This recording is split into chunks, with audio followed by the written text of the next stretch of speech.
to stay. Hello and welcome back to Beyond Boards, a podcast dedicated to the actions and interests of skaters beyond skateboarding. My guest today, Chris Colbourn, is without a doubt one of the most talented and versatile skaters of the last 15 years. Chris grew up in Vermont, where he started skating in the early 2000s. Through skating at the local indoor skate park Talent, he started making connections and got his first sponsors. In 2011, he moved to California at the age of 19 to pursue his dream of becoming a pro skater. Fast forward to 2019, after years of hard work and putting out numerous amazing video parts, Chris finally turned pro for Element Skateboards. In 2021, he decided to join his good friends over at Worble, with whom he had already been skating and filming for some time. So here's my conversation with Chris. I hope you'll enjoy it.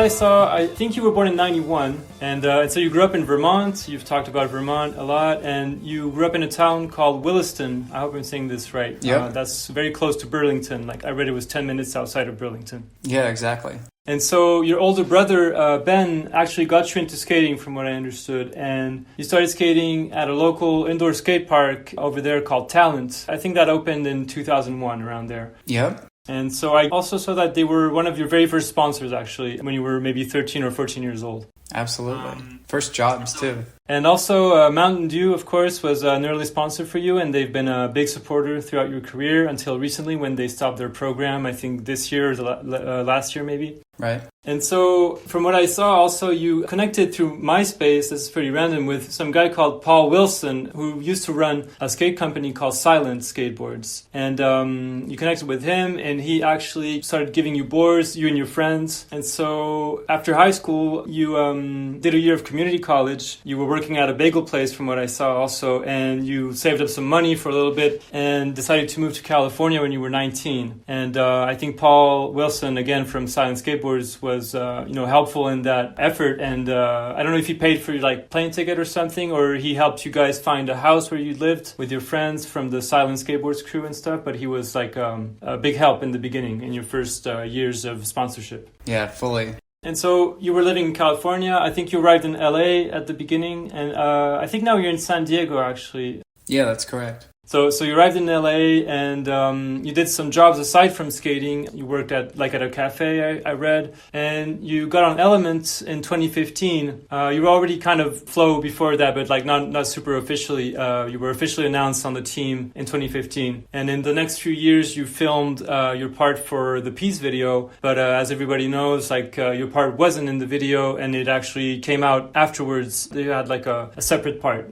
And so you actually turned pro in 2019. I should also mention that you got on New Balance, I think in 2016, thanks to Levi Brown, who was an Element teammate of yours. And so around that time, around filming for Peace, you were starting to hang out with the Mull brothers, who run Worble, who are also from Vermont, but I think you guys didn't know each other from Vermont. You actually met in California afterwards. And you had parts in some of their videos. They hadn't started the skate program yet. They were just doing clothes or some other stuff, not skateboards yet. But eventually in, I think 2021 or around there, you decided to switch from Element to Worble. And so another thing I want to mention is that aside from skating, you're also an artist. You do a lot of animation, some painting. You've done bird graphics, worked on clothes and stuff like that. So we'll talk about that as well. You got an associate degree in graphic design at some point in the last few years. I don't remember at what point exactly, but right. Yeah, that's what I wanted to mention in a nutshell. And of course, we'll develop a lot more on everything I just mentioned. But did I say anything wrong? Cool. No, that was all spot on.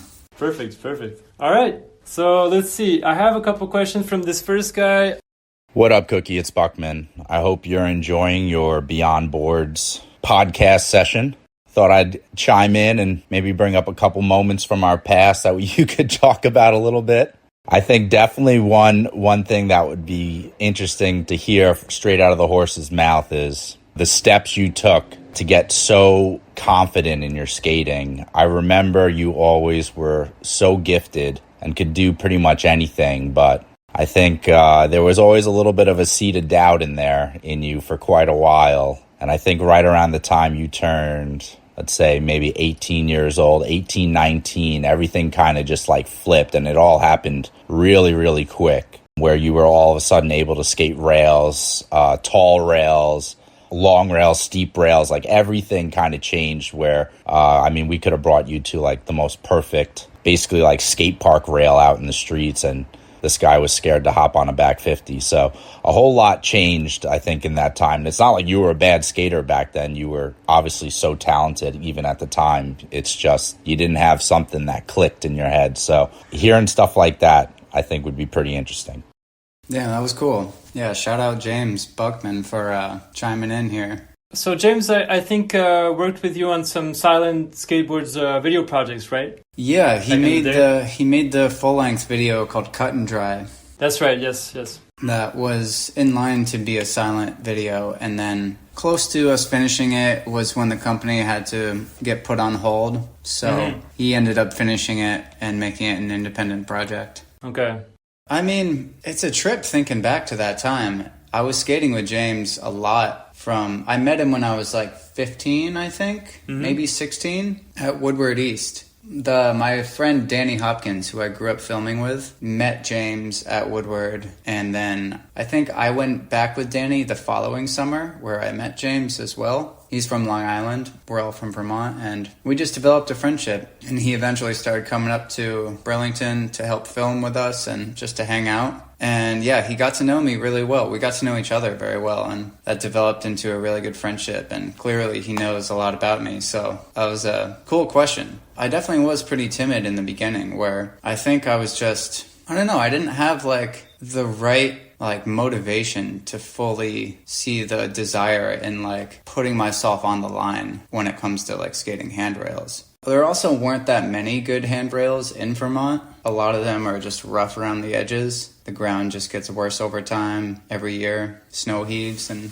frost heaves. But I guess something that clicked was like getting into the rhythm of filming in the streets versus the skate park. And like seeing video parts come out, working on them with Danny, and then moving on to skating with guys like James, who I think James like helped me like kind of come out of my shell a little bit. We would get together with friends and start going to more like serious spots. And I think just being around friends like Jordan Maxham, who were like pretty confident from the get-go and just were like happy to jump down whatever was in front of them, that really helped like set the bar for myself. And just consistently skating over that time, I think I was growing into my body more and getting comfortable in my own skin and on the board too. Like those were like going through high school, like a lot of personal developments happening. Yeah, definitely. Confidence building, and yeah, I think it translated like into skating at that time, where it got to the point where I was just like, oh, like this actually is fun. You can scare yourself and achieve something and then live to see the next day. Yeah.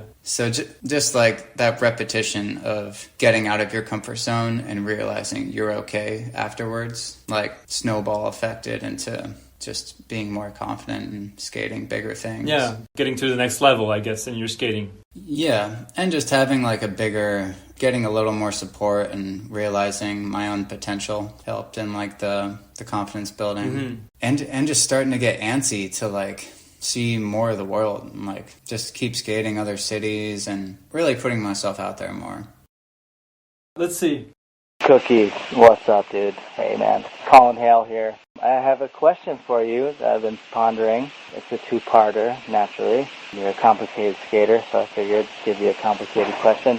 Honestly, out of all the tricks that have made it on film for you, has there been any tricks that never made it on film that you're the most hyped on?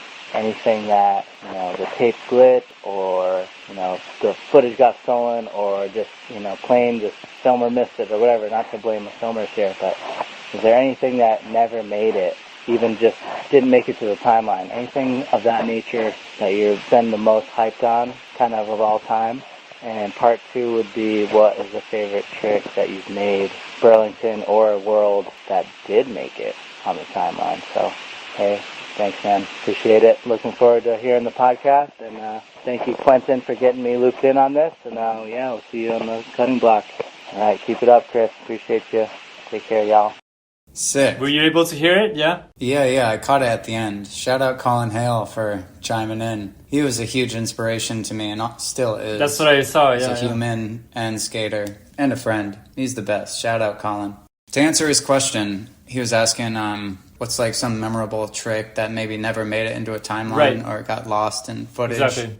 I guess one thing that comes to mind is right when I moved to LA, I filmed a bang-in at the first barracks that entirely got lost. Oh, really? Yeah. What happened? There was probably a minute of footage that I filmed with my buddy Prince Gilchrist, and something happened when they had moved spaces, I think, from the old barracks to the new one, and I don't think Prince continued working for them, so he handed off his hard drive to someone, and it just got lost in the mix. It's really sad. Okay. Because I can think back to every clip we filmed in there, and it's just gone. So yeah, just memories to me. Yeah, and a minute of footage is a long time to collect. Well, probably not for you, but yeah, I mean, I was working for every clip for sure. I think I did a frontside 360 shove it to back 50 down the 5-stair hubba. Oh wow! I'd never done that before nor since. So kind of random. Did shove it heel nose grind down the hubba. Wow. Varial heel nose grind. Yeah. Which was fun. Okay. Did a kickflip front 5-0 on the flat bar, which is kind of rare for me. I don't know if I've done one of those since on a round flat bar.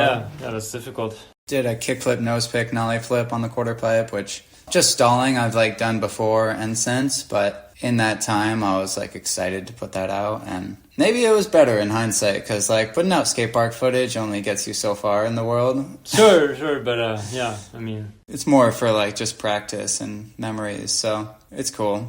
Everything happens for a reason. Yeah. But circling forward to his part 2 of the question, what's a memorable trick that has come out or that I've done? It would have to be in London in my Element Pro part. I did a backside nose grind nollie flip on a brick quarter pipe to rail. Oh, yeah. I remember that. Which was definitely a dream come true trick to film in the streets. I remember freaking out when it actually worked. Yeah, I didn't scream and run around, but I was just in a euphoric state of just being so happy that I had found a spot and I was healthy, and I was with a filmer named Mark Burns who filmed it, and it was just such an organic way happening. I had met him that week. I had showed up to London to skate a Street League qualifier at the Bay 66 skate park, and I didn't make the cut, but I ran into Clive Dixon, who I saw there, and I had known him from filming for We Are Blood. Yeah, so that's right, yeah. Kind of just migrated towards him and skated with him for the day, and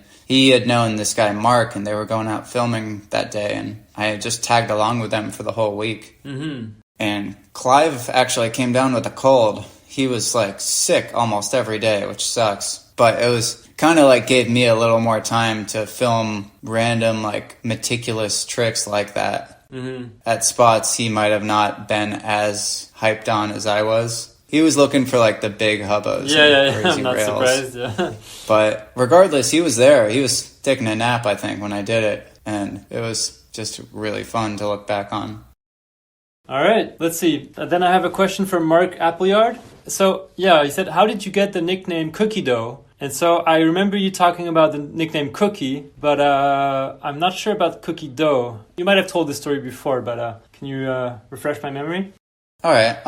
Yeah, kind of simple answer. I think I had my name as my Instagram for a while, and then I was 21 or something, or 23. I forget how old I was, but I was just like bored at home and was trying to change my name to Cookie, but it was taken. Mm-hmm. So I was just adding on letters and underscores and just like came to mind to write dough. Okay. And then, I don't know, over time people started calling me that, and I can't really get away from it now. Yeah.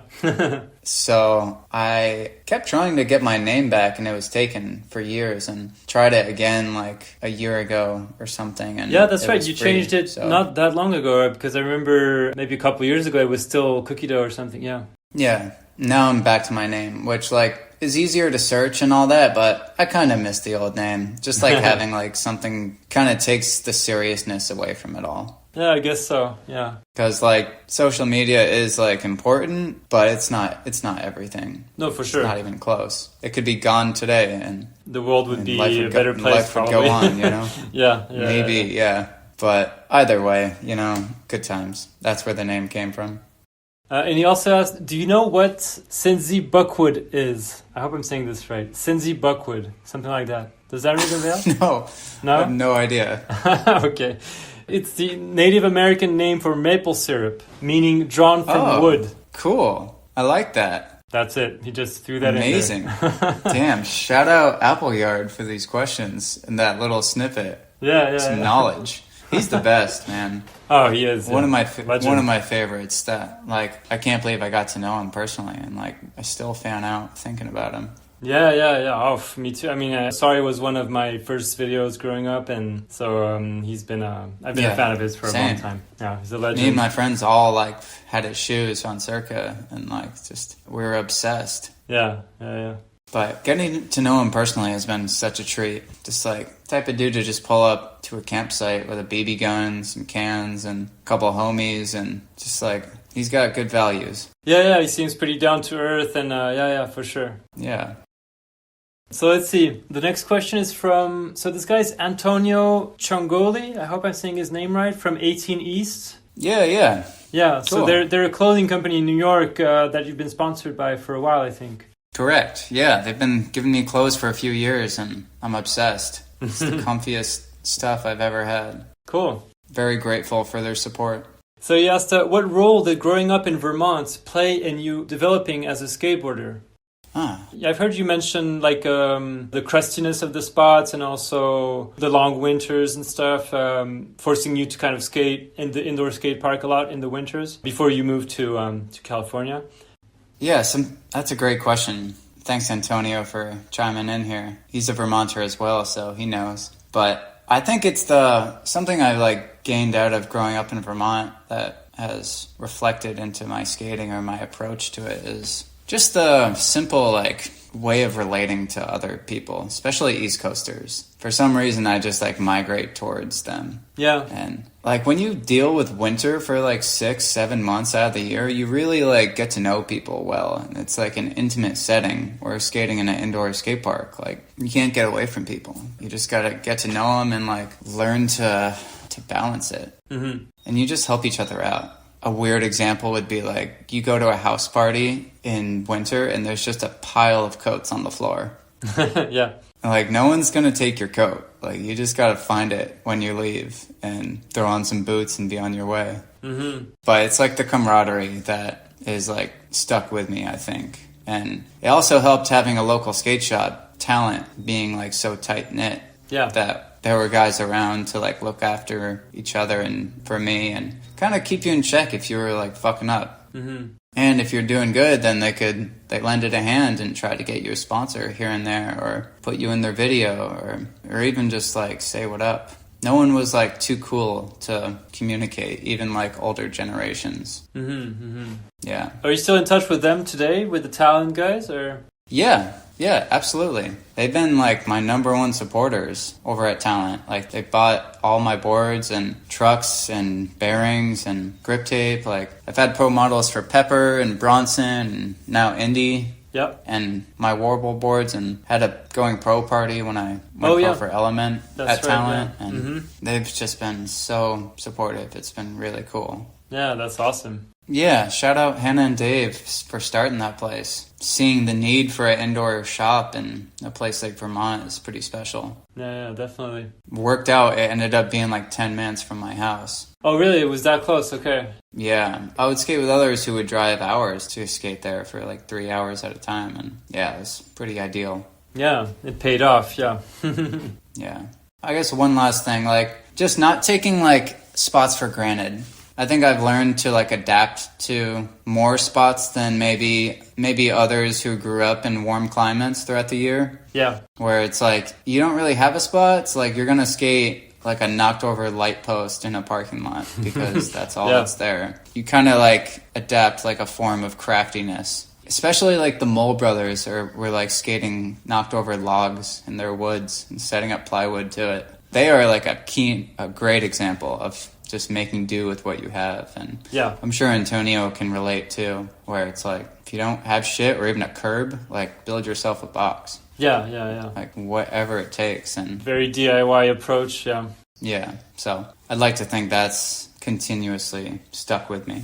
Because skating takes a lot of like DIYing, not just like a concrete park, but just out in the streets. Like you pay attention to people's video parts, and the things people skate aren't there if you go to it. There's like something that they did to make it skatable. Yeah. It takes like a certain mind to care enough and like have the tools to make spots skatable in creative ways. I see it a lot with skaters in California too. It's just like, it's not even like East Coast based, but I don't know, skater mentality. It's fun. You make do with what you got. All right, let's see. Let's do this one. Cookie, as somebody who teaches skateboarding tutorials, what is the best skateboarding tip you could give to somebody in general? Tom Rohrer. Yes. Nice. Good guess, yeah. Shout out Tom Rohrer, former Silent Skateboards teammate. Exactly, yeah. Used to live with him too. He's the best. Skate tutorial tip. Just if you're gonna do an impossible, like make sure it wraps around your foot. Yep. I fall victim to this too, which is why I don't like film a lot of them. But like sometimes it feels like you did it, but you watch it back and looks like a it's 3 not shot. fully wrapped. Yeah, so if possible, like just do it over and over until it looks good. Looks like Dylan Reeder's Impossibles. Exactly. That's the real goal. Or like with a back 360, like try to like scoop it versus like ollie and poke it. Yep, okay. I'll always like tell kids if I'm like helping out with some like if I'm volunteering to instruct some kids, someone's trying to back three, I'll just tell them to like scoop their tail and like tuck the back knee in a little bit and just like try to get like low and small. Just crouch your body up so you can spin faster. Okay, interesting. Sometimes my arms like come up when I do it just naturally, but there've been a couple instances where my arms were like at my side, and that always I thought looked cooler. Yeah, definitely. So someone asked a question about one of your back threes later, but I don't remember who it was. Cool. And if you can do like a little nollie off a curb after, like Gino. Yeah, exactly. And yeah, right. Bonus points. Yeah, absolutely. Or just go fast. Yeah. That's like the best advice. Let's do this other one from Tom. Cookie, what is a memory from the Silent House that stands out to you? This could be skateboarding related. It could be at the apartment itself. Anything from the Silent House or from those days. Nice. Good one, Tom. One memory that comes to mind is something actually Tom filmed. And God bless his soul for filming me for like 3 days on end. But it was my last trick in cut and dry, the like back lip slide, backside flip, switch manual 180. Oh, yeah. At the what used to be the Staples Center in LA. Now it's like the Crypto Arena or something. Okay. Yeah, that was very fun memory. I was trying to just land to manual and just get off the curb. It was a pretty good spot. Like we could skate it all day, but it was definitely set the bar high for myself to try that. Never done it before. And the one I actually held to the curb, my body just kept turning and the 180 came naturally. Okay. And thankfully it happened. Yeah, I was psyched. Really grateful. And I think none of us had a car at the time, so we just like skated back to our house from there, which maybe we like took a bus or something, but getting to like just skate through downtown LA was such a treat with friends like Tom, where we could just improvise and check out stuff along the way and really like immerse ourselves in a city. That was all new to me. That was the first city I'd ever moved to, coming from Vermont, so it was fun, really fun. Yeah. I think Danny Montoya was there too. He was like over in the distance skating something else. Okay. With Jose Pereira and maybe Rob G. But I think that's when like Listen was a company. Yep.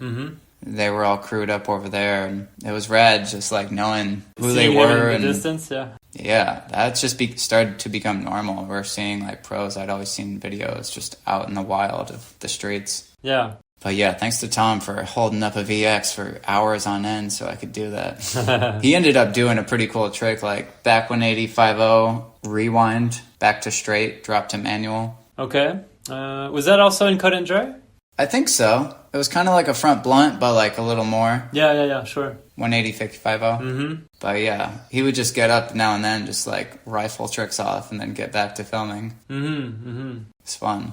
It was an interesting choice, that trick you mentioned, the backlip to backside flip, switch mani, switch 180. Like, that was an interesting choice for the last trick. I guess people would have assumed maybe some other bigger, so to speak, tricks in your part would have been more obvious as an ender, you know? But that one was really cool. Thanks. I'm grateful to have friends like James Buchmann to kind of take the reins and all that. I liked his choice. I don't know if I would have picked that. Maybe I would have, knowing the difficulty and the time that went into it. But that was one of those projects, my first real, not the first, but one of the bigger projects where I got to like just show up to the premiere and see what he did. Mm-hmm. I didn't have any say in the editing or the music, and it was just a treat to let it all unfold. Let's see. The next one I have is from Kyle Seidler. So he said, what is your procedure when you're skating house spots? And you've talked about this a little bit, but yeah, do you have kind of a process with that? Like something you try to stick to?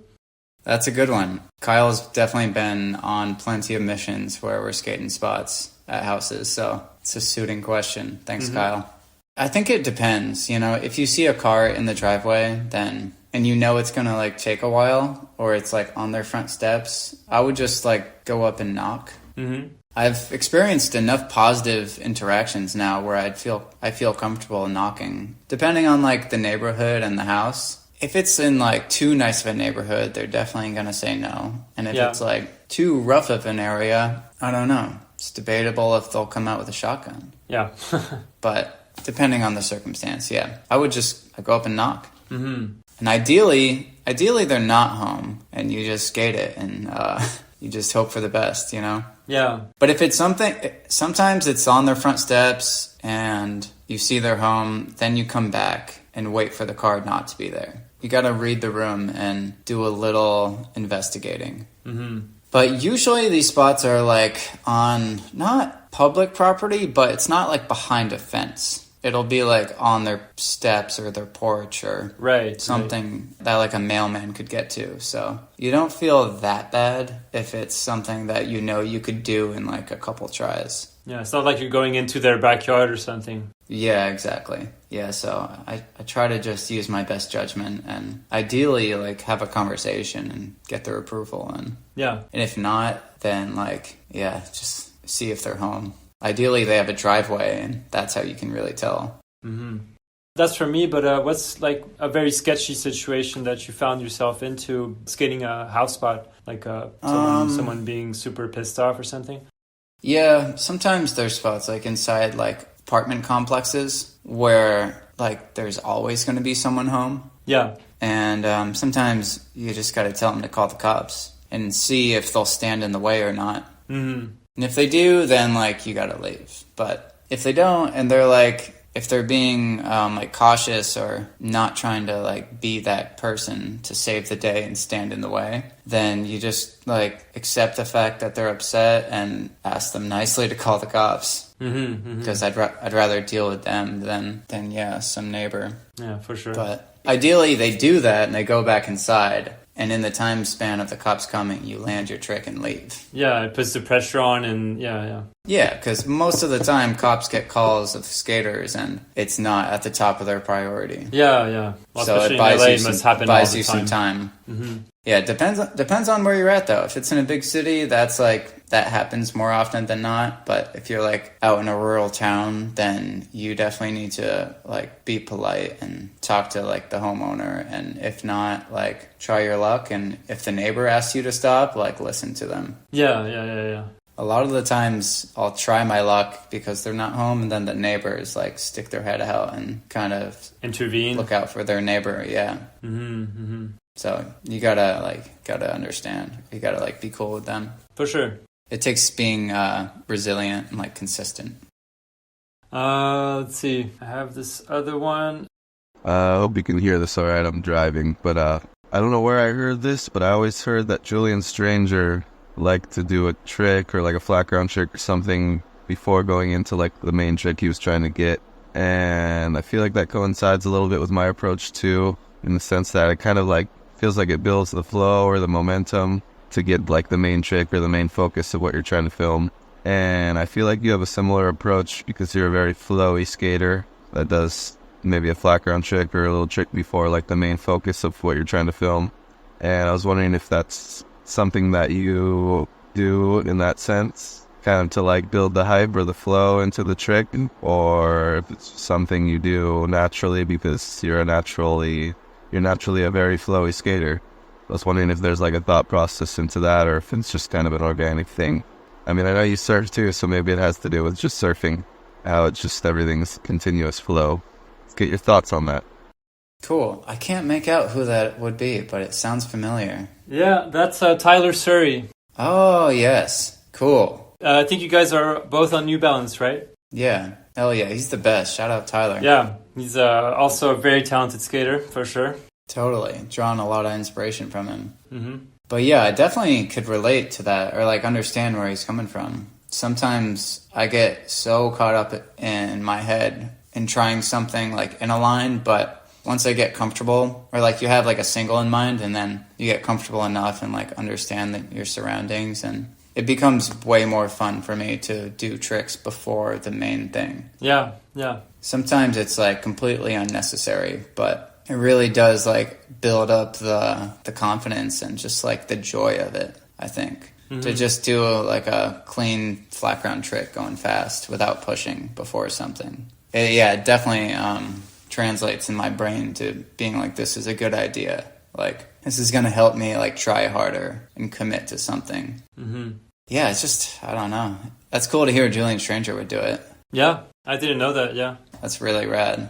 I've known Ishad to do that as well. Oh, yeah? Seen him do like a tray flip right before like back 50ing a kink rail or something. That always like stuck out to me. I'm like, yeah, it just keeps like everything a little more exciting. And yeah, true. But yeah, surfing's come into my life a little like more in the past couple of years. So I don't know if that fully is translating to much skating yet. I'm still like getting the hang of catching waves and going down the line, but it definitely, I can see the correlation to skating bowls. Just doing carves without tic-tacking and stuff is definitely a lot like surfing. Mm-hmm. But I love it. It's a nice way to get away from concrete and wearing shoes and just getting away from your phone and like all distractions. Yeah, it doesn't take well, I mean, I don't know, I've never surfed, but I assume it's less impactful on your body, like as skating, on your joints and everything. Like it must be, you can surf until very late in your life, and skating, I mean, you can skate too, but at some point you need to really lower down like the impact that you're going to take.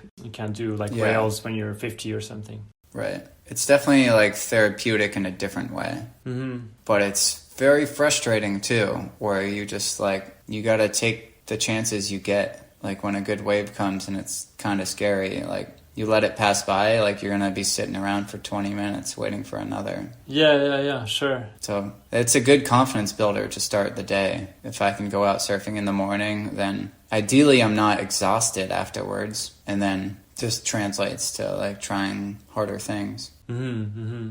Or even if like you surf and don't skate, even the next day, like, I don't know, everything adds up. So surfing's been helping build more and more confidence too. Okay, interesting. Yeah, I recommend you try it, even if you, I don't know, it takes a lot to, if you don't live near the waves, you gotta like plan a vacation around it, but definitely recommend it. Let's see, the next one is from Jordan Maxham. Right. So he said, "What's up with Schweppes?" I don't know what this is about, but I was like, what the hell? That was me and my homies' little rap group we made. Me and Anders Moline. We were in like 7th grade maybe, or 8th grade. Put out a couple songs on the internet, and Jordan caught wind. Oh, wow. I might have shown him. I don't know how he came up. I definitely told him about it. It was a good name in hindsight. But no, I haven't put out any more music with Schweppes, but not yet. I those tracks might still be out there somewhere. I'd love to check that out. Yeah, I need to check. This is like to find it. Yeah, early internet days. Okay, let's do this next one. Hey Chris, it's Jaime Owens. Hope all is well. I wanted to ask you, do all of your filmers know to always keep rolling after you land like a big trick that you're trying to film? Because you are really good at being able to do a run or a line after you land a big trick and like just keep going. And I found myself filming you and realizing trying to do the pan away after you land a trick that it was a mistake, and you were over in the corner doing switch heels and fakey flips as you rode away in your victory formation. So yeah, how does that work with your filmers? Do they all know to just always keep rolling until you come to a complete stop? See you, bud. Bye. Yes. Thanks, Jamie. Yeah, he's the best. Yeah. I had a blast shooting this interview for Closer with him. Oh, yeah. But yeah, I think over time, people I film with kind of get the picture and understand I usually like doing tricks after the main thing we're doing. So, but yeah, it's usually yes. But sometimes, like, if the filmer like really knows me, like, we need to stop at some point or else it's going to be hard to cut it. Yeah, sure. So in a perfect world, we'll keep going the first time and just like kind of improvise off that and either do it again and plan it around that, or just whatever happens. Okay. But my friend Jesse Silva, I skate with him a good amount here in San Diego now, and he's always given me just like poking fun at filming like really long lines, just like placing bets on how many tricks I'll do after something. Yeah. But he's the best. He's like down for the cause too. Like if I want to do 10 tricks after, he's like right there with me. So it's good.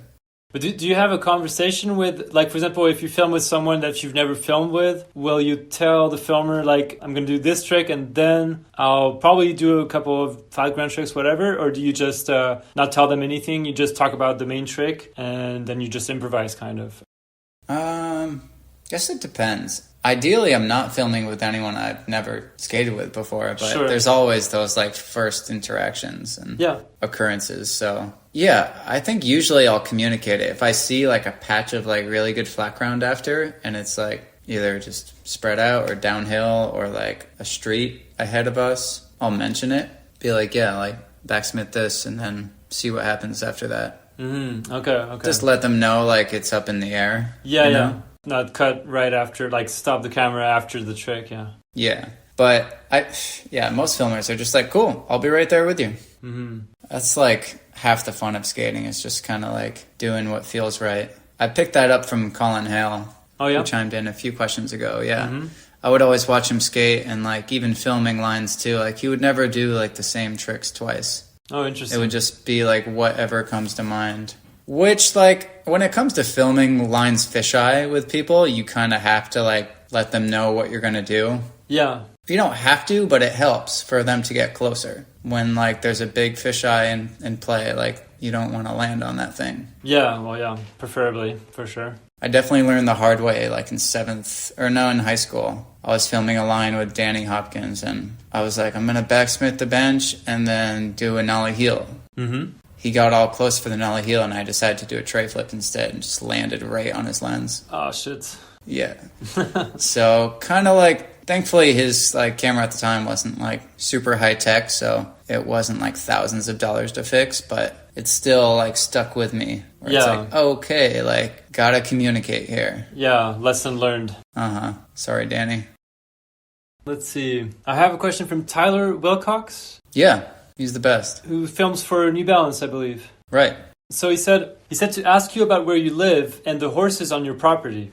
I didn't know that. So you have horses where you live? I do, yeah. There's 2 of them. They're really great. They're rescue horses. Okay. So the owners of the property I live on, like my landlords, are fostering 2 horses right now. So there's a rescue that comes and takes care of them during the week. They come and feed them and clean up in the morning and in the night. And then the owner takes care of them on the weekend. And it's been really fun just moving in, getting to know the place, getting to know the horses. I've never really spent time around horses growing up, so it's been very calming getting to see them often. I'll go down and water the garden in the mornings, and if I have time, I'll feed them and take care of them. But it takes like 30, 40 minutes to do it, so... Oh, wow, okay. You gotta really like be in the right mindset and have a little bit of time to kill.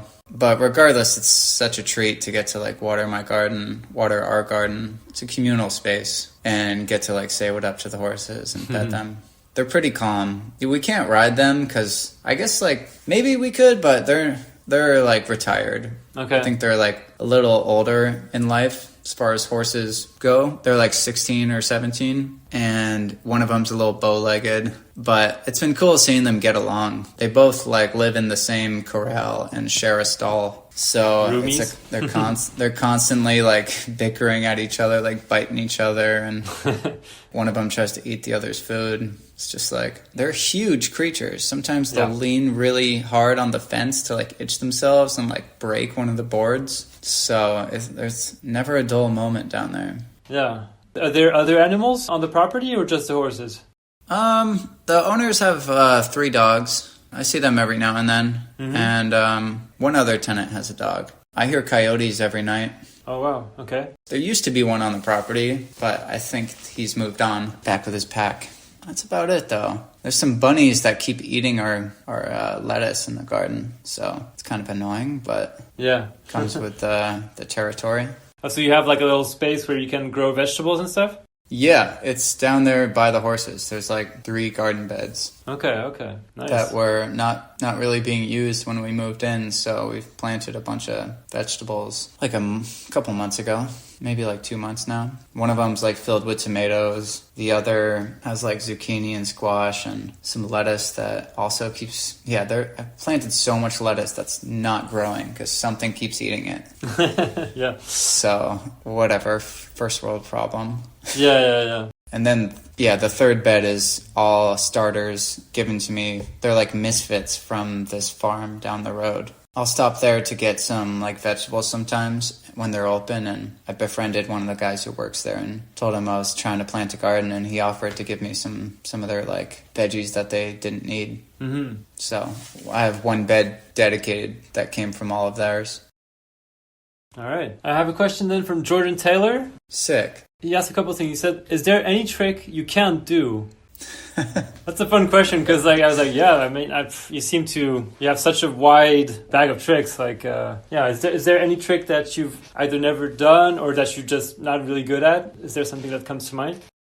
Yeah, there's definitely a few. God, my mind's like going all over the place now from like transition to street. But I guess I have not done an eggplant yet. Okay. There's a lot of different hand plant varieties I've ever done. Yeah. But for the reason of not really skating transition enough. But yeah, eggplants and andrex are tough. I've done inverts before, but like kind of like half-assing them. Flip tricks. I don't think I've ever done a frontside 360 kickflip.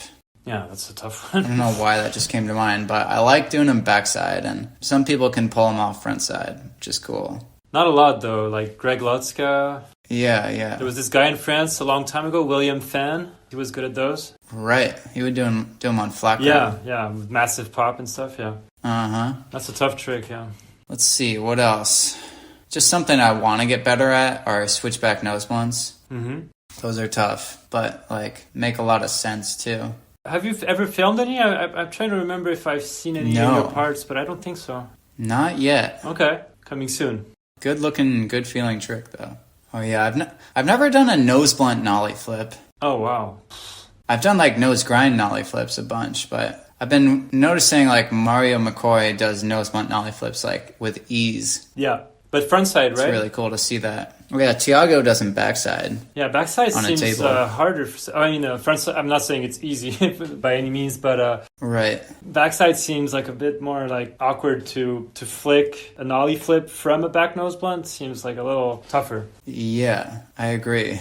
I'd rather like flip into a nose blunt than out. Sure.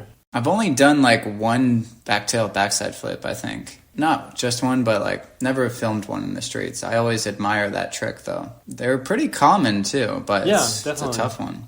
You've only filmed one in your parts? Like I feel like that's something I've definitely seen you do. I've never filmed one. Just did it in a skate park once. Oh, wow.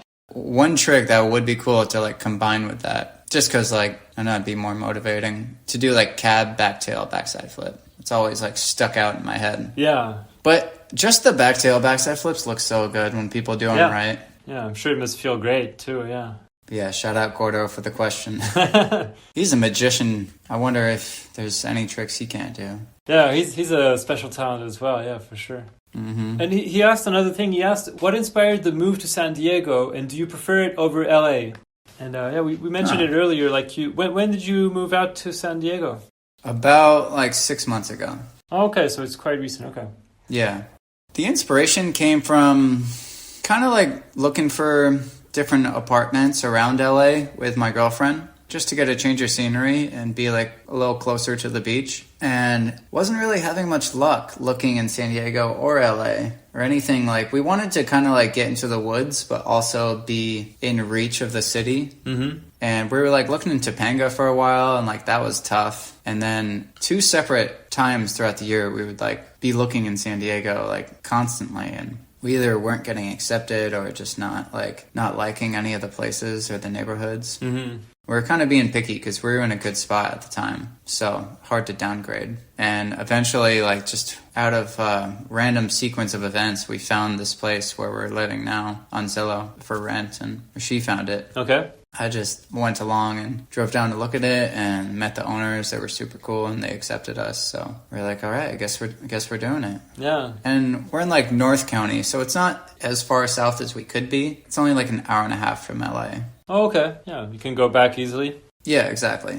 It's just been like really stimulating skating new spots down here to me as well. Not to say like LA doesn't have new spots all the time, because it does, but I lived in LA for like 12 years, so I've been finding it to be really stimulating and exciting just to be driving around new places, being in a new area. I forget how important that is for our brains. Yeah, to not stay in one place Explore. for too long. Mm-hmm. Yeah, and since we don't own any property we live on like yet, I'm happy to like shift around and take advantage of the world of being a renter. Mm-hmm. I don't like moving because you have to move all your shit and like fall out of routines. Yeah. But once we finally like got moved in, it has been really beneficial. It's a nice change of scenery and change of pace, I'm sure. Yeah, definitely. And just for my skating too, it's been fun. Really fun just going to new places and getting a new lay of the land. All right, let's see. I have this next one from Steve Mull. So he said, how many times did you run out of gas on truck trip 2016? Oh, that's good. Great question.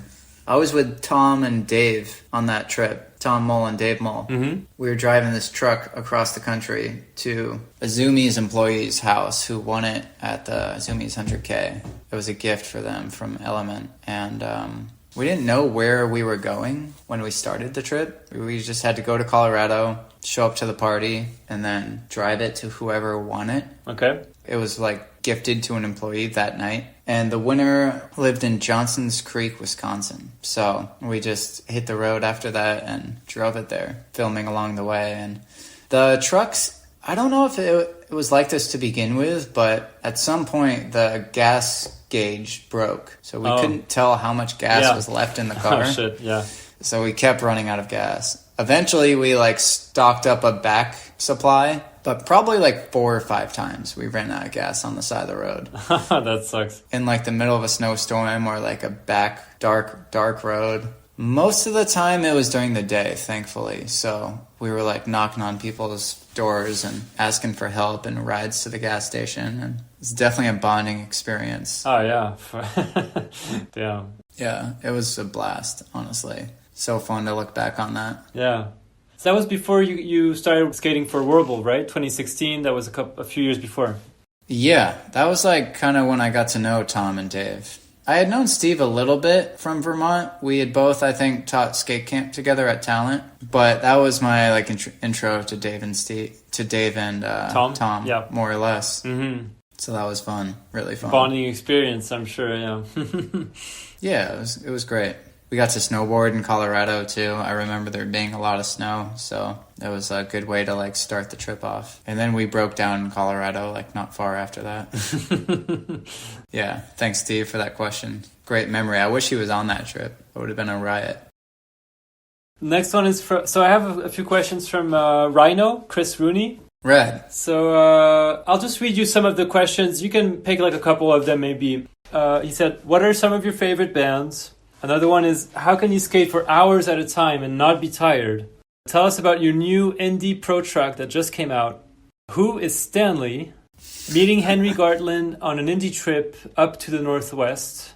Least favorite skate object or terrain because you literally can skate everything. You used to work at a coffee shop and have become a coffee snob. What is good coffee to you? Another one is, tell us about the Huff Shoes trip when you skated so much on the trip that nobody wanted to put you on the team. And the last one is calling Wes Kramer to a spot to hype him up while he was trying a trick. Sick. That's a lot, but like, is there anything that kind of sticks out that you'd like to cover? Yeah, I mean, those were all awesome questions. Yeah. I'm happy to answer them. Do you want to back up to the first one? Yeah, sure. Favorite bands? Oh, yeah. Favorite band. Great question. You have to say is it Colbourn, the band? That is their name, yeah, Colbourn. No, they're great too. But growing up, I was like listening to a lot of Allman Brothers at my house. My dad's like a big fan. So that like wore off on me for sure. Mm-hmm. But as of like more recently, I've kind of been into like oldies music, like soul music, like Gladys Knight and the Pips. Okay. They're great. Or like, trying to think of like some records I've been playing a lot. I don't know, Johnny Cash has been coming up a lot. Mm-hmm. My girlfriend's really into like folk music and country music, so can't go wrong with Johnny Cash. Classics. Yeah. Hank Williams Jr. has been playing a bunch. Kind of like all over the board, but trying to dip into like more folk and country music lately. Mm-hmm. My dad's been into this guy, which I like as well, Charlie Crockett. He's cool. I just saw Ween for my first time. Oh, yeah. In person. That was pretty cool. I've never seen them, but yeah, it must be fun for sure. They were sick. Yeah, I'd say that's a good start. The next one was, how can you skate for hours and not be tired? Do you have a secret? What's the secret behind that? Yeah. How do I skate for hours and not get tired? I do get tired. I think just like skating and trying to stay healthy and like eat right is a big help for doing that. Yeah. My girlfriend Jaden's like pretty health conscious, so she's always making really good dinners, and yeah, I try to just like stay hydrated. I don't know. I can't really like function without having without a gallon of water with me nearby. Mm-hmm. Some days I'll skate without water if it's like kind of cold out and we're not skating that hard. But that's like a key to success, is having like an abundance of water with you. Yeah. And some snacks. And just rolling with like the right crew. Having people who hype you up. It's pretty easy to skate all day when you're with other skaters who love doing the same thing. Mm-hmm. Like Wes Kramer, for example, to like fast forward to his other question. He's a great hype man. I did call him the other day to try to get some help at a spot, and he pulled up like 10, 15 minutes later. That's amazing. Yeah. So cool. Yeah, he's the best. What were some more of those questions? The new Indie Pro truck that just came out. Yeah. You shared a story about that like today or the day before, I don't remember. I just saw it. Yeah.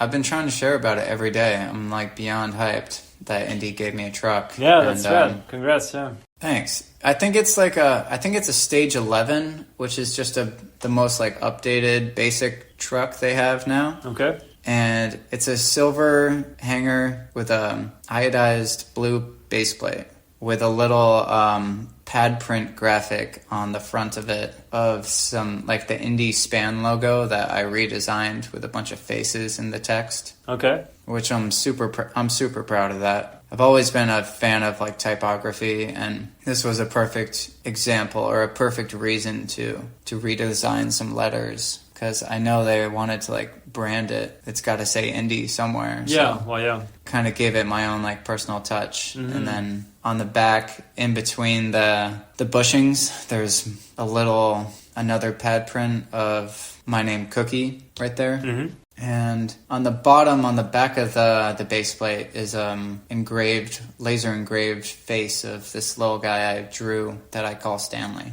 Okay. Hence yes. The question. Okay. Mm-hmm.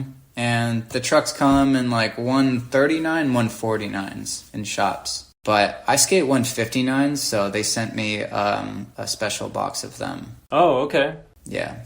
I guess the 159s just aren't as popular or something, so we just decided to keep it to a more popular wider size that people would want. Mm-hmm. And yeah, I wanted to do an all-silver truck because that's usually what I skate, but Gavin and Rhino and another designer over at Indy kind of recommended that using a little bit of color helps and just making it stick out on the shelf. Yeah, I guess so. Just kind of adds like a little variety to the whole lineup of what they're doing. So I was happy to work with them, and I chose that color blue. Sometimes you got to just stick with like your gut feeling and not hesitate or go back on it. Mm-hmm. Because my choice in color like changes every day.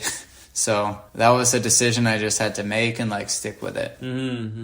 Okay. But I'm glad I did, because when we were mocking up the other options, like, I don't know, like I don't really want red. Green looked kind of weird. Blue was a nice complementary to silver. Yeah, sure. Kind of helps it pop. I almost wish the text, the span logo was black, because that would have popped a little more on the truck, but the blue is nice because it matches the base plate and the little hang tag they made of Stanley. I'm hyped on too. So yeah, they're out in shops now. I'm really hyped. Yeah, that's awesome.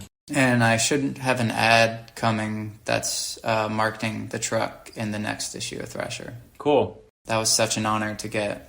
Psyched. Thank you, Indy. Yeah. Thanks, Rhino, for these questions. What were some other questions of his? Those were all good. Yeah. The meeting with Henry Gardland on an indie trip to the Northwest. Yeah, that was a blast. So when would that have been? Because he passed away, was it 2-3 years ago? I don't remember when it was. Yeah, that was my first indie trip I've done. That was in like 2018, I think. Mm-hmm. And yeah, I had met him on that trip, and we went up for this Zoomies like Rocktober event where Indy had a booth, and every like booth has their own little gimmick, and for them they just got a keg, and we were doing keg stands with people, putting a board on their feet to make them feel like they're doing a ho-ho like Winkowski. Yeah. Which was super fun. But meeting Henry along that trip was a blast. He's such a beast. Was a beast, and rest in peace. Yeah. But it was really fun getting to know him and skating with him. He was not afraid to step to like any rail we showed up at.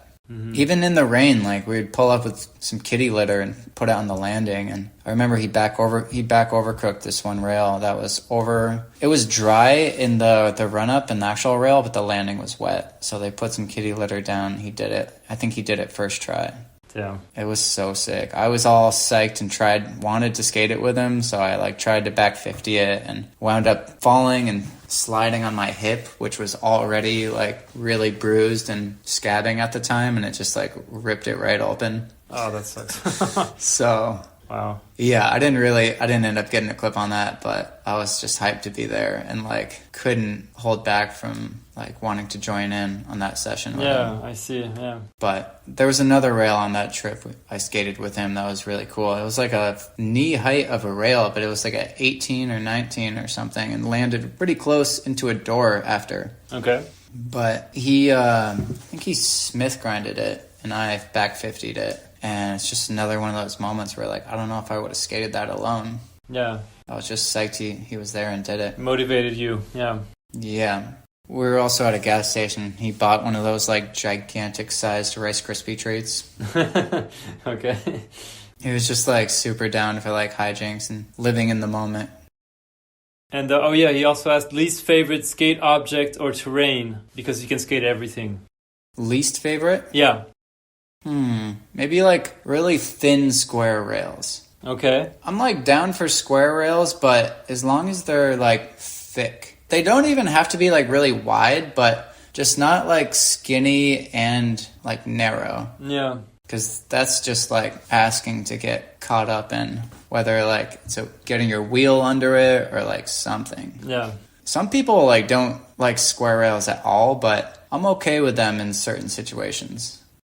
And what about the coffee? He said you became a coffee snob basically because you used to work at a coffee shop. So what do you consider to be good coffee now? What's like your coffee routine?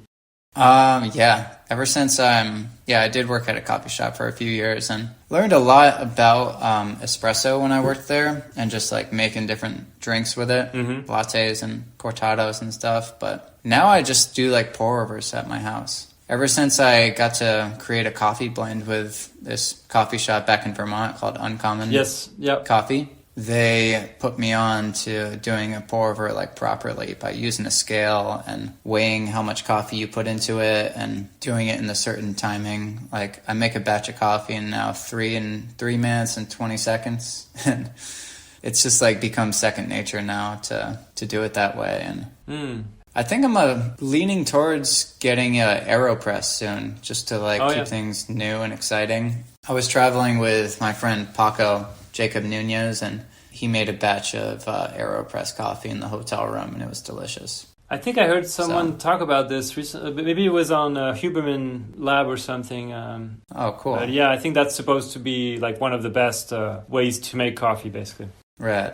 Yeah, it is pretty fast. And it's just compact and everything. But yeah, I don't know. Every time now I go into a coffee shop and they have a pour-over option, I'll choose that. It takes like 5 minutes, but it's fine. And I'm not like super picky on like the actual blends, but I usually go for like a light roast, medium roast. Down for it all though, honestly. Uncommon, the roaster Rob just gave me a blend that they made that tastes crazy, but in the best way possible. Okay. It's got like hints of like cream soda in it and like some other flavor notes that I was like really curious about. And he was like, you got to try this. This is wild. And it's actually such a treat. Wow. It's cool. Awesome. Yeah. So yeah, definitely a coffee snob. But I'm just down for drip coffee too. Being on the road, like, can't be spending like $6 or $7 on like a latte every day. Yeah. So I'm becoming more just like happy with like whatever people are making. Yeah, whatever you have access to. Yeah. I think getting more into pour overs now is like helping me appreciate just drip coffee too. And he mentioned also the Huff shoes trip, and you've talked about this in other interviews, like that you basically went on a month-long trip, I believe, with the Huff team, kind of as a trial test or something to see if you were going to get on the team, which didn't happen in the end, and then you ended up on New Balance shortly after. Right. But yeah, he just said, like as a joke, he said you skated so much on the trip that nobody wanted you on this team. But what kind of happened during that trip? Do you remember? I don't think anything like detrimental happened that like made that decision really happen, but just like, I don't know. I was skating a lot on that trip for sure. Maybe not hanging out enough, skating more than like actually being like just getting to know people. Talking and just hanging out. Yeah. You also wanted to prove yourself, I guess. I mean, this was a trial, like not a trial, but how do you say, right. Like a test basically for you to get on the team? Yeah. So you wanted to show your skills or something. Maybe I was trying too hard or something. Who knows? Sometimes it's not even... Yeah, skating's about like how good you are, but it's also just like if you like mesh well with people. Yeah.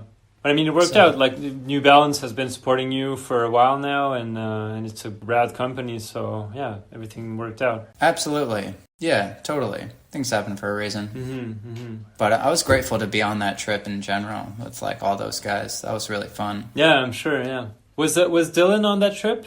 He met up in Hawaii for that. That was the last stop. Okay. Yeah, so that was cool meeting him there. Yeah, you got to skate with him a little bit? He wasn't skating, but he showed up to one of the demos and like signed some autographs. But Huff was with us the whole time and he was skating.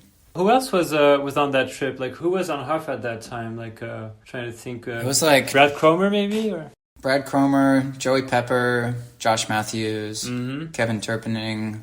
Who else? Dick Rizzo, Tyler Sitchie was the team manager, still is. He's the best. Shout out Tyler for just like getting me involved with all them and helping me like kind of just looking out for me like over those in that time span. Oh, Austin Gillette was with us too. Oh yeah, he was on Huff. I forgot about that. Yeah, he's funny. Sammy Winter, he was there. A bunch of like really cool guys, or like just great skaters I looked up to. For sure. It was a trip just getting thrown into it. I had skated with some of them in prior trips too, like in New York City and around LA here and there. So Matt Gottwig was there too. He's awesome. And Peter Remondetta too. Oh, wow, rad, yeah, legend. I know. But yeah, grateful for New Balance. Yeah, I mean, it must have been a fun trip and a great opportunity regardless, even if it didn't work out. Yeah, exactly. Like, I gained a bunch of experience through that trip and wouldn't change it for the world.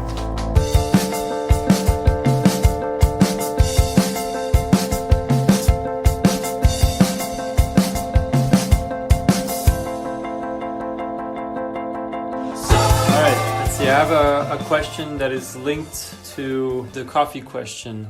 Hey, what up, Chris? This is Rob, coming all the way from the Green Mountain State. I got a quick question for you. You get to pick one, hot or iced coffee for life. What are you going with? Peace. Damn, that's good. I'm going to say hot. I always start my day with a hot cup of coffee, and if I have another, it'll be iced out in the world. But yeah, hot coffee. To start your day. At home, always. So that was Rob Maynard, is that how you say his name? I think so, yeah. He's the roaster at Uncommon. Right, exactly. He's the best. We were just talking about that, yeah. Yeah. Thought it would be fun sick. to reach out to them. For sure. I love that. Okay, let's see. The next one is from Nick Richards. Sick. He makes the Nocturne Up videos. That's right. You were part of the Seoul trip in Korea back in 2019, right. I believe. So he said, basically he asked about that. He said, looking back, how was your experience filming in Seoul with a bunch of reprobates? What does that mean? Well, I guess What's the word? I guess a bunch of wild guys or something like that, like some. Oh, okay. Yeah, that was fun. A lot of those guys already knew each other, like Dave and Tom and Nick and the photographer. His name's James Griffith. They call him Griff. Oh, yeah. Yeah, he's also super talented. I had a blast getting to know all those guys, though. And I was with Marquise Henry, who I did know from the States. Yep. And such a treat to, skate with those guys and, live with them for 2 weeks and skate all night, every day with them. Yeah. The edit is super cool. It was a blast. Whoever's listening to this, I highly recommend they check it out. It's really, really cool. Yeah, Nick did a phenomenal job filming and editing that whole project. Yeah. His vision with the slow shutter speed of the neon lights and everything at every spot we went to really helped tie it together. Yeah, absolutely. That was a really fun trip. Definitely sticks out in my whole life of skating so far. It was really productive too. Yeah. Just all the spots were talking to me. It's funny because so all these people that I reach out to for questions, they usually, send me an email or a text or something. And he actually told me to call him, and he told me just how mind blown he was watching you skate during those 2 weeks because you were doing sick. Skating so well, and he was just fucking impressed. And he just wanted to tell me that over the phone because he was like, I want you to kind of understand what was my experience of witnessing Chris during those 2 weeks, kind of. Damn, that's really nice of him. Yeah. And he actually mentioned, because I think that edit came out a couple years ago, but he told me that was filmed right before COVID, if I'm not mistaken. A few months before. Yeah, it was. Yeah, that was in October, I think. Yeah, of 2019 then. Yes. Yeah. Thanks to New Balance for the support on that one, too. Just kind of behind the scenes, bringing some riders together who didn't know each other. Dave was in that, and Jasper, myself, and Marquise. And then just organically, their friends who they had been working on Nocturne Up edits too, like Daryl Dominguez and Tom DeLeon. Really solid group of skaters and just people in general. Yeah. It was a treat. I hope that he can make some more of them in the future. He didn't mention to me on the phone if he was planning on any new ones, but yeah, I'd love to see more pieces like that. Those were super cool. For sure, I know. We've been all still chatting, trying to figure something out. Yeah. Okay. Yeah. Obviously, the world coming to a close made the international travel a little more difficult. But we've been talking about trying to do something maybe in Singapore or something else. Okay. In Asia again. Okay. Maybe, yeah. I mean, who knows where, but that was one idea thrown out there. Okay. Yeah. Look forward to it. Yeah, hopefully more to come. Shout out Nick for that question and for just being the best dude. All right. Let's do this next one. Hey Chris, Alex from Chill here. You're one of the most calm and collected people I know, and I think that translates directly into your skateboarding. You have this effortless style, and the board always seems to stick to your feet. So I was wondering, what's your secret, and is it magnets? Damn. Hell yeah, Alex Wiktor. Thank you, dude. He's the LA coordinator for the Chill Foundation. Right, yeah. A nonprofit started out of Vermont that I volunteer for, and they even appointed me as one of their skate ambassadors. Mm-hmm. So super grateful to be working with them and just helping kids get more psyched on skating out there in the world. Mm-hmm. Are there magnets in my feet? No, but I definitely give credit to New Balance for helping make really comfy shoes to skate in. Mm-hmm. That's I don't know, can't skate barefoot. I've skated a ton of other shoes over the past 2 that have been great, but yeah, the shoe game is so important to my skating. I'm just grateful. I bounce back and forth between cup soles and Volks, but I don't know. I'm going on a tangent now, but I've been really liking the Tom Knox 600 shoe. Oh, yeah. Okay. Is that the most recent one? For him, yeah. He's had a bunch of colorways, but now he's got his own shoe. Right, yeah. But yeah, I don't know. I'm excited to keep working with Chill, though. I'm going to go to Woodward this summer with them. A few of the kids from their New York City program are going to meet up in Woodward East in Pennsylvania. Oh, nice. I did this last year with them, too, and it was really fun. But yeah, been working with Alex the last few years in LA, helping lend a hand where I can at the skate programs in LA. Whether it's like just giving recommendations for like what skate parks to do it at, like which ones are safer and cater to like having a group of kids, or just showing up and lending a hand and skating with the kids. Mm-hmm. How did you first connect with them? Through Talent. Yeah, Talent was the first place that Chill held a skate program. Okay. Because they started a nonprofit under Burton Snowboards. Oh, okay. So they started with snowboard instruction, getting kids, like less fortunate kids on boards. That like went with Talent being open and an indoor park. They let the Chill kids come and skate for free. Mm-hmm. So that was their first skate location, and now there's skate programs in like 13 different cities, maybe 14 or 15 now, actually. Okay. But wow. It's been really cool seeing it grow. I think there's even one in Japan, and it's great. It's just super cool. So I got involved through Talent in the beginning. Okay. And once I moved out to LA, they started a skate program there in like 2018, 2017 at this indoor skate park called Skate Lab. That's now closed. But that's where I started, and that's where I first got involved with them, like, actually. Yeah. And since Skate Lab closed, we got them in the barracks for a couple of years, and then COVID hit, so we started doing them in outdoor parks. We went to Belvedere for a season, and then the cops, like, kicked us out of there. Mm-hmm. We went to El Sereno for a couple of years, and that was pretty successful, but also was getting hassled by the town for hosting, like, a little skate clinic. So then it's moved now to Long Beach. I think that's where it's going to stay for now. Okay. But it's been fun. Just gets me outside, skating more parks, hanging out with kids, doing some team building stuff. He actually asked a second question. Hey, Chris. You are a talented artist, an excellent skateboarder, a great volunteer, and an all-around good guy. How are you able to balance all these passions that you have in your life, and what keeps you driven over the years? Man, that's a really nice question. Thank you, Alex. How do I balance like the volunteering, the skating, and the art, and just living? Yeah. I guess just trying to take it one day at a time, for like lack of a better answer. Having deadlines helps when it comes to like doing art shows, and in the world of art, I guess it helps to like just keep my mind open to like drawing inspiration from things. I try to like travel with a sketchbook, so if anything comes to mind or I see something, I can jot it down. Right, yeah.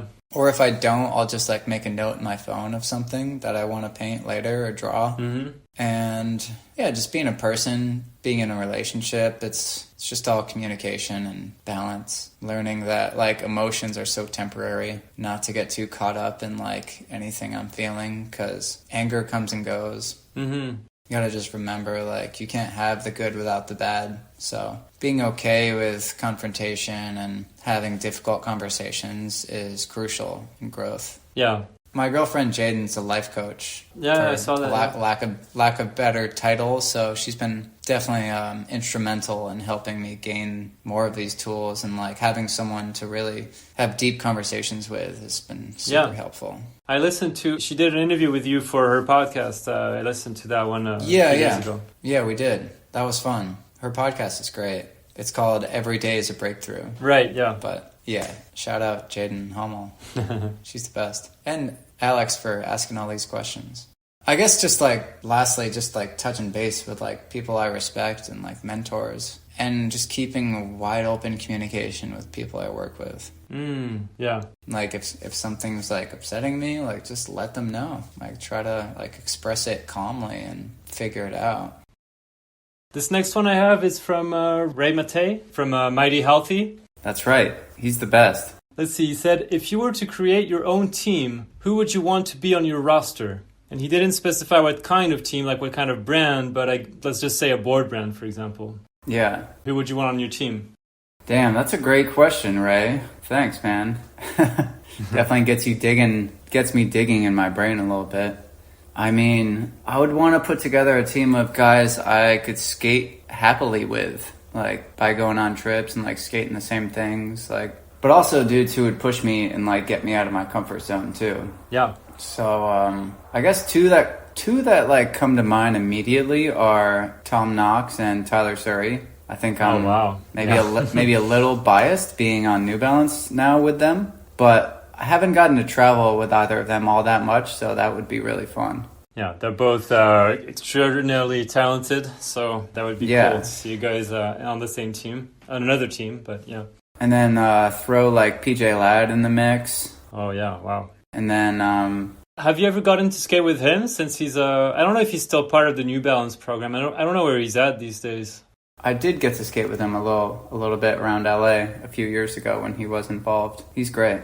Okay, who else? I'd say Pedro Delfino. Oh, wow. Yeah. Really liked his skating and just his personality. Talk about pushing the limits and like getting you out of your comfort zone. Just love how fast he skates. Let's see. Rennie Beres, like him a lot. Oh, He'd probably get me skating more concrete. Maybe I'd learn inverts if I skated enough with him. Man, there's so many skateboarders out there. It's insane.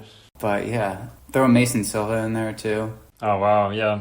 Guy can just skate anything and it's like just really good trick selection. You guys were together on Element, right? So you must have gone on a few trips with him?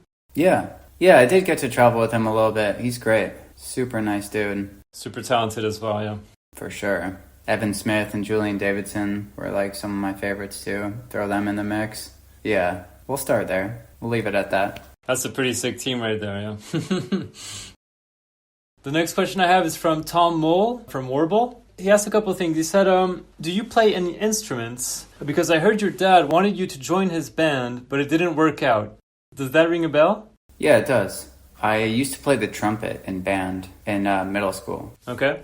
And kind of like was getting the hang of it, playing freely, like off without sheet music for a little bit, and was jamming with my dad and his band in his basement, and we just kind of had plans to bring me into the group and play live, and it just like never really came into fruition. Okay. I just got cold feet eventually, but yeah, good times just jamming in the basement with them.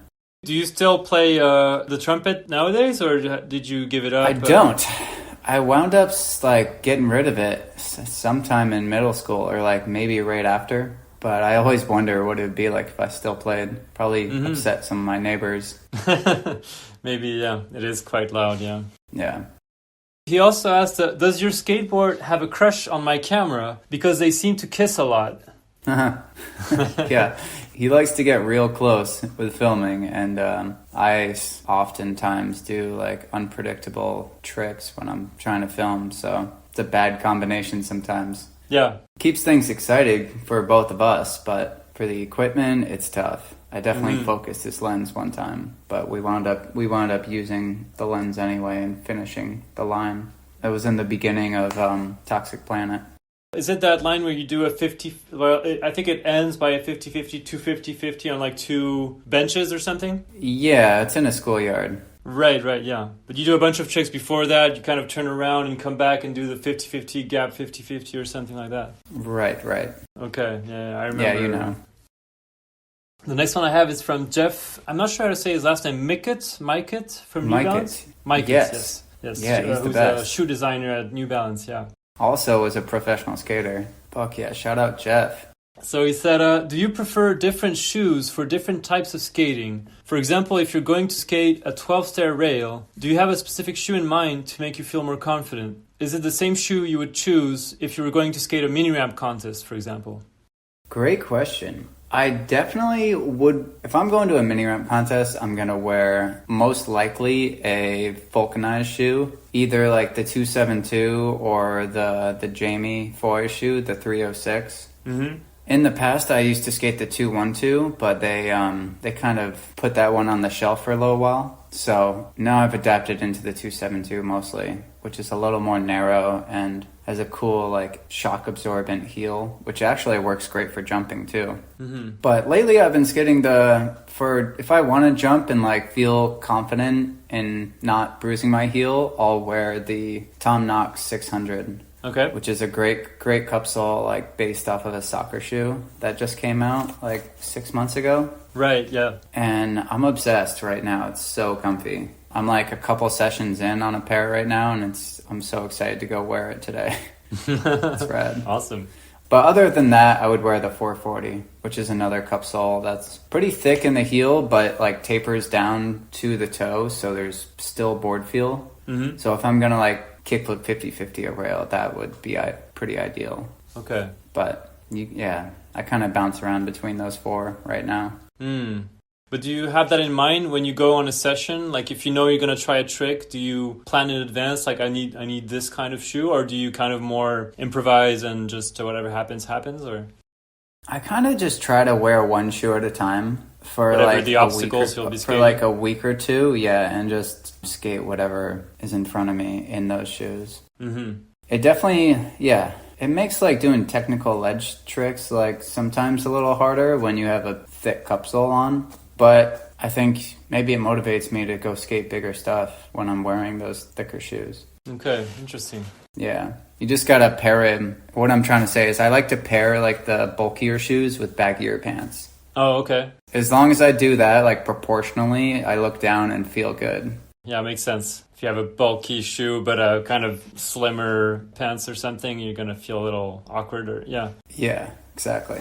Yeah, half the battle is just like matching the clothing to the shoes too, in my eyes. It's kind of weird saying that, but like visuals are a lot. Yeah, no, for sure. Feeling too, obviously, but all the New Balance shoes are great. I can like skate a mini ramp or do manuals in any of their shoes, but...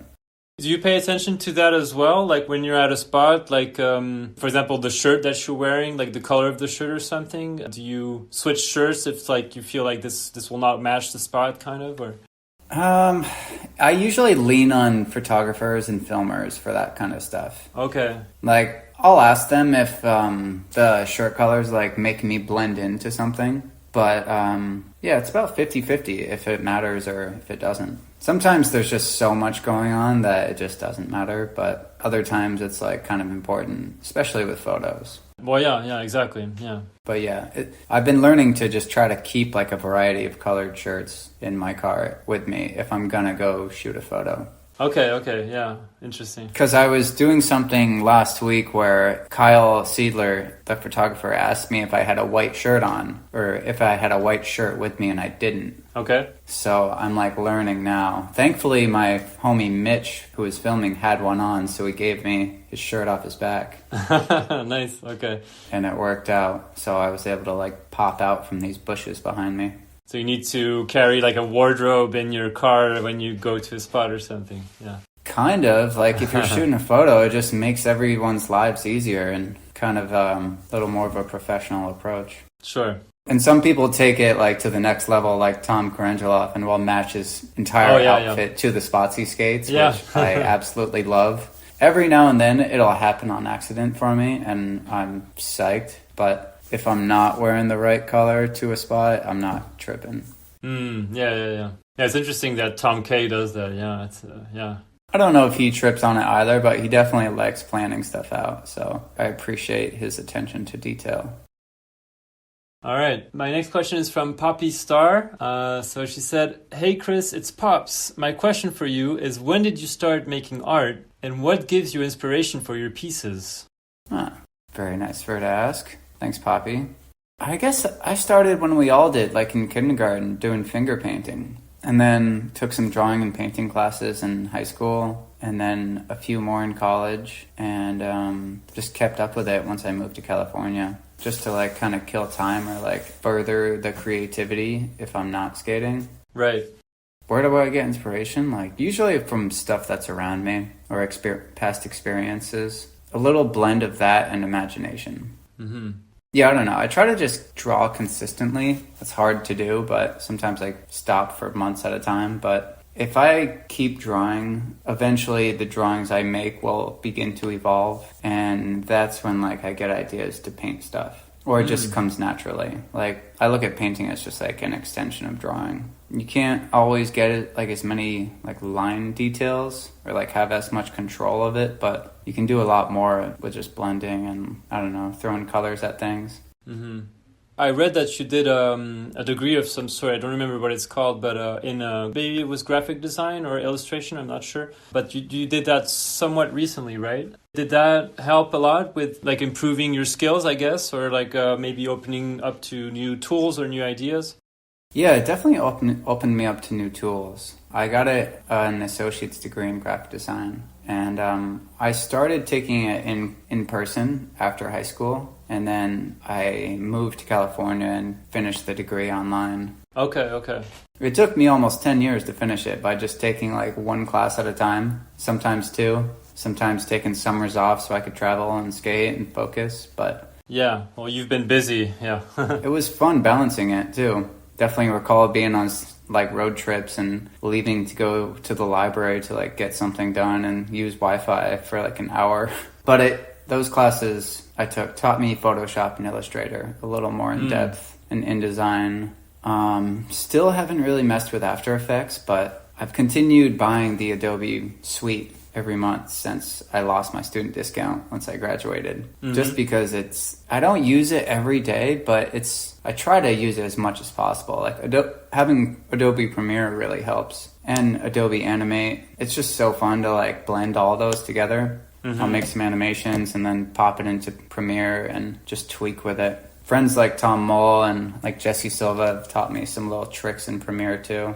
I realize I'm around like people all day that know these programs really well. Yeah. Mm-hmm. So any chance I get, I try to sit down next to a filmer or photographer and like pick their brain about a shortcut or something I don't know. But there's also infinite YouTube tutorials out there too, so whenever I want to learn something, I can just type it in. For sure. Yeah. But yeah, taking those classes taught me the value of like being able to use technology to my advantage. And whether you're like bumping up the levels in a painting you want to share or sell, or overlaying animations onto some skating, like that's what I've been using it mostly for. But there's so much more to do. Yeah, it's pretty overwhelming. Oftentimes I have the programs open and get overwhelmed or like lost. So hopefully I'll have done what I went in to accomplish and not get too stuck into it. Mm-hmm. Yeah. I see how people can spend like their entire lives at a desk doing graphic design. It's endless. Yeah. No, I'm sure. Or animating or like a million other things, but yeah, it's a rabbit hole. Yeah, totally. I try to take it with a grain of salt and appreciate being outdoors. You were mentioning before drawing and that bringing you to painting, kind of. Is that how you usually get to painting something? Do you do a sketch or something and then that evolves into an idea for a painting? Or like how do you get to painting something is my question, I guess. Yeah, it's like half and half, honestly. Mm-hmm. Some of the things I've had the most fun painting have come from ideas that were drawings. So yeah, I'll like doodle something and then look back over it later and realize I liked it, and I'll try to just make it bigger or do a twist on it. It always comes out different when you paint something versus drawing, so you don't have to really try to make it different for it to come out completely differently. Yeah. Mm-hmm. Definitely gets frustrating sometimes. I work with acrylic mostly, so I don't know. Again, it's another thing. I spend more time skating than making art or being on the computer, so I'm sure there's little tricks to these things that would make my life a lot easier, like using finer paint or smaller brushes in certain situations, but I've been getting by and I've learned to enjoy it. All right. Is that something that you'd like to get more into as you get older and as maybe skateboarding will take a bit of a step back? I know right now it's not the case, like you're fully in your window, I guess. But in like maybe 5 years from now or 10 years from now, would you see yourself trying to make a living out of graphic design or doing some paintings or art, like everything that you're already doing, but kind of bringing it to another level? Yeah, absolutely. I would love to see myself working more with companies I care about and trying to add by trying to add just little pieces of my imagination into the real world. Mm-hmm. Like painting the back of that bus bench and skating it, for example, was like such a joy to see that come to life. Yeah. And like, even if like someone else is like skating the bench down the road and I could help liven up the scene, would be really fun to do. Sure. Yeah. I definitely appreciate people who take their creative abilities and adapt it to the real world. So I'd like to continue doing more of that, and just painting and building frames and stretching canvas, trying to like get more hands on with it too. Because one, like, it's expensive buying canvases, and two, it's just fun to build stuff as well. Want to get more crafty. Yeah, kind of into like the construction realm. Wouldn't necessarily want to be like on a job site from 9 to 5 every day, but I love working with my hands and being outdoors too. Yeah. Like, I don't think I would never want to become a full-time animator and work on like movies for Pixar. That would be like brutal. Eyeballs and my back would be dust, but like probably pays well. I'm sure it's really competitive too. Oh yeah. Yeah. And it's all 3D now. It's a trip. Yeah, I understand. Like with the lifestyle that you've had for the last 20+ years, like going from the life that you've been living to being stuck at a desk in front of a computer all day, it would be brutal. Whatever you're doing, even if it's something creative and fun like animation, it would be really hard. So yeah, probably something where you move more and you're outside and building stuff would make more sense, I guess. Yeah. Yeah, trying to like find that happy medium, you know. Even into like the marketing world or advertising, that stuff always took a few classes on it, and it always interests me. So yeah, just trying to build the resume like 1 year at a time, but with companies I skate for now. Yeah. But yeah, thanks for asking. That's the golden question for every skater, you know. All right, the next question I have is an audio one. Hello, my friend. Hello. Chris, I have some questions for you. One thing that I see from this note in my notebook is consistency and repetition are the keys to success. And genuinely, in all the years that I've known you, even before we actually personally met, I've recognized you and your amazing skateboard ability. With that, there have been changes that you've gone through as far as coming from Vermont, moving to California, moving to Los Angeles, and trying to get in the game with different companies. And I've seen the ups and downs and being on one company for a long time, not necessarily getting recognized as you properly should have, yet you've always consistently maintained your passion for skateboarding. And I'm just wondering, what allowed you to do that? What kept you going even through the hard times? And on another level, second question, because we could back this up, your art has blossomed over the years. And I really appreciate seeing it because you do have your own style to it, just as you do with skating, dude. And it blows everyone's mind. It's not even the trick that you have filmed in video parts. It's literally just watching you skate in real life is crazy. Other people don't understand. It's like a magical wizard. Anyways, with your art, what has also allowed you to continue with that and get you to where you are? Much love. Sick. Did you recognize who that was? Yeah, that was Andy Dicker. Right, exactly, yeah. I love Andy. Man, thank you for those questions and those observations. Really appreciate you.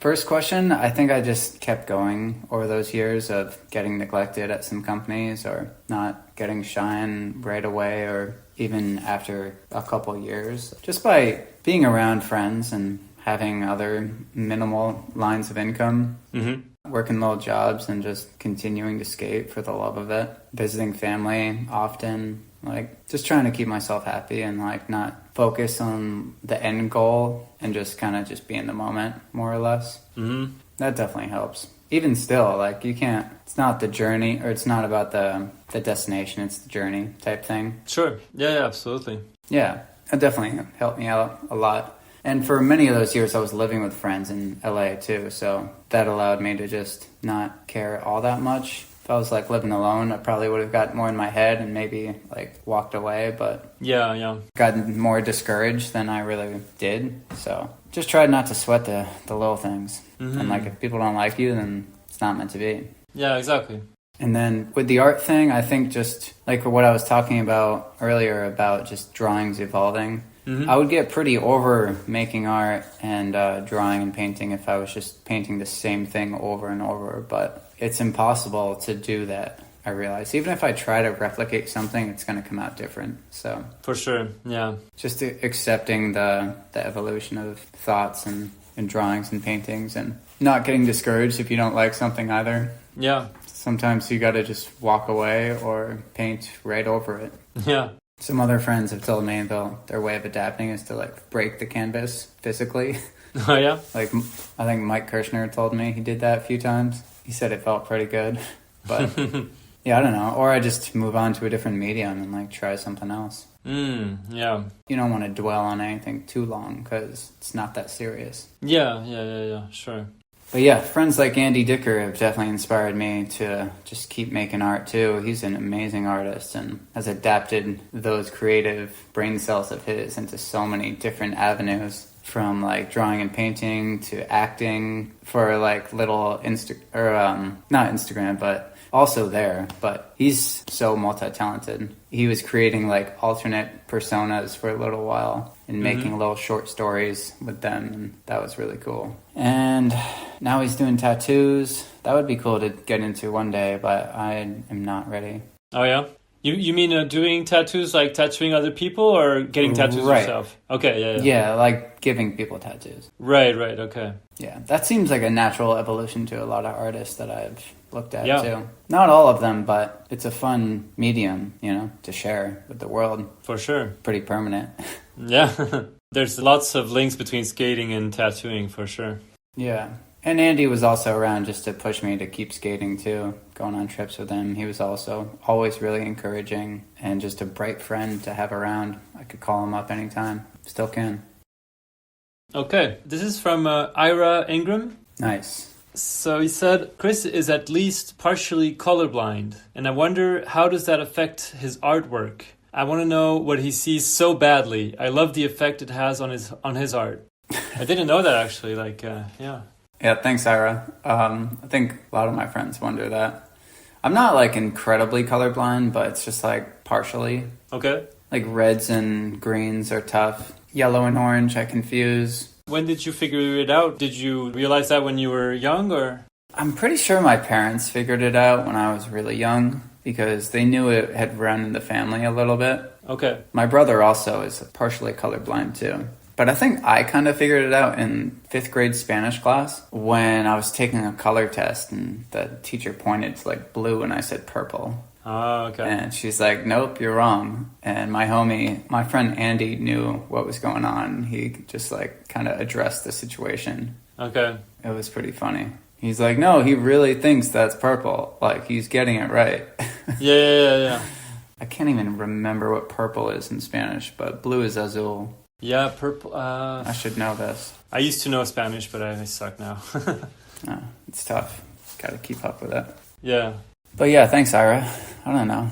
I'd like to think I can see colors just like everyone else, but I'll never know. Let's see. The next question I have is from Jackson Tupper, who I believe is the art guy behind the scenes at Worble. Yep. What up, Jackson? So he said, hey, Cookie, I've got 2 questions for you. First one is, who is a current artist that really inspires you, whether in skateboarding or not? And the second question is a hot dog a sandwich? Where do you stand on this, I never know how to say this word, controversy? Yeah, you got it right. Okay. Wow, very wise questions. Thanks, Jackson. Artist that inspires me right now. I like Spanky a lot. Oh, yeah. Kevin Long. He's been doing the graphics at Baker, right? Yeah, him and Mike Lottie, actually. Yeah. They both have different styles, but it's cool to see them working together, cranking out graphics. Yeah. Yeah, it's awesome. They seem to do a good job. Well, first of all, Kevin seems to do a great job at, like, using his surroundings, but also digging into his imagination. Mm-hmm. Like, he'll paint, like, a horse with 3 eyes or something, or, like, 3 different angles of something, but all in one head. Those have definitely caught my attention. And just knowing how many graphics he's cranking out and doing all his art by hand is super impressive and inspiring. Same with Mike. I know he does most of, if not all of his art by hand. Oh, yeah? So, yeah, I love to see that stuff. He even paints on shirts and pants and stuff and sells it on his website every now and then. And it sells out immediately. Did you see that piece on Mike that just came out a few days ago? The Let It Epically Kill Latered? You? Yeah, well, I don't think it's epically layered, but I think it's on Vice. But it's a new segment created by this guy, Ben McQueen, and it's called Let It Kill You. Gotcha. But it's kind of in the epically layered vibe for sure. Yeah, it's very similar. Yeah, I saw a snippet, but I still need to watch it fully. Okay. Yeah, it's pretty good. I really enjoyed it. Yeah, you should check it out. Cool. I stopped by the Lottie's shop in LA one time and bought a shop tee from them, and it was like a graphic of The Exorcist. Oh, nice. On the front, and like Pet Cemetery on the back, I think. And it was just great. Everything about it was awesome. One more artist that comes to mind is Thomas Campbell. Oh, yeah. Who I know you've interviewed him here. Yes. But talk about like multi-talented. Oh, yeah, for sure. He is awesome. He's a legend, yeah. Yeah.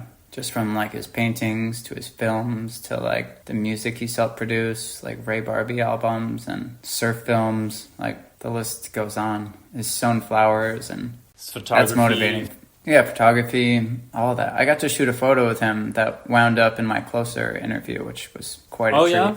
Which photo was that? I don't remember the photo. It was a board slide on this like metal sculpture that looked like an infinity symbol. I was going up the thing and like was kind of right in front of him. He was down low. Okay. I'll go check it out. I have it in the other room. I'll check it out later. I don't remember it right now, but yeah. Okay. Cool. Yeah, that was quite a treat. He'd been telling me about the spot for months, but never sent me a picture of it or anything, but just like, hey, you should come up to San Jose and like we should shoot something. And finally the timing worked out and I was nearby, so we made an afternoon out of it and got to shoot something. Sick. It was fun. It was really fun. And then we got some Korean food after. And yeah, what about the second question from Jackson, the hot dog sandwich? Oh, the hot dog. What's your take on that? I would not call a hot dog a sandwich, no. I don't know what category it falls into, but I don't know. Is a hamburger a sandwich, even though it's on a bun? I feel like that's like in its own category. Yeah, for sure. Same with hot dog. Those are sacred names that you can't take away. Yeah. You can't categorize them as sandwiches, yeah. Yeah. It's like blasphemy. Like there's like turkey sandwiches, there's ham sandwiches, and then like sure burgers and hot dogs like vary, but there's a standard to them that's like beef, and then hot dogs are kind of just like a mix of everything, honestly. Mm-hmm. It's kind of gross when you think about it. Yeah, for sure. But yeah, that's my take. Not a sandwich. Okay, let's see. Hey Chris, it's Mitch here.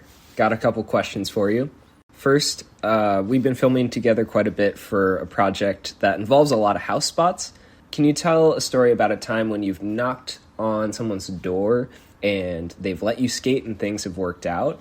And maybe some tips about skating house spots in general for people that are curious about it.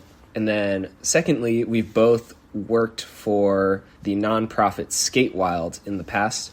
And I was curious if you could tell some stories about times on those trips that have stood out for you.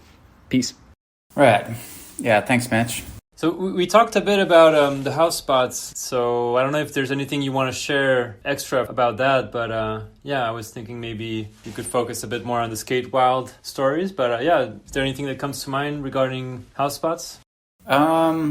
Well, he mentioned when things work out and you knock and you get approval. Yeah, it's been happening more often lately with Mitch and I, which is a treat, honestly.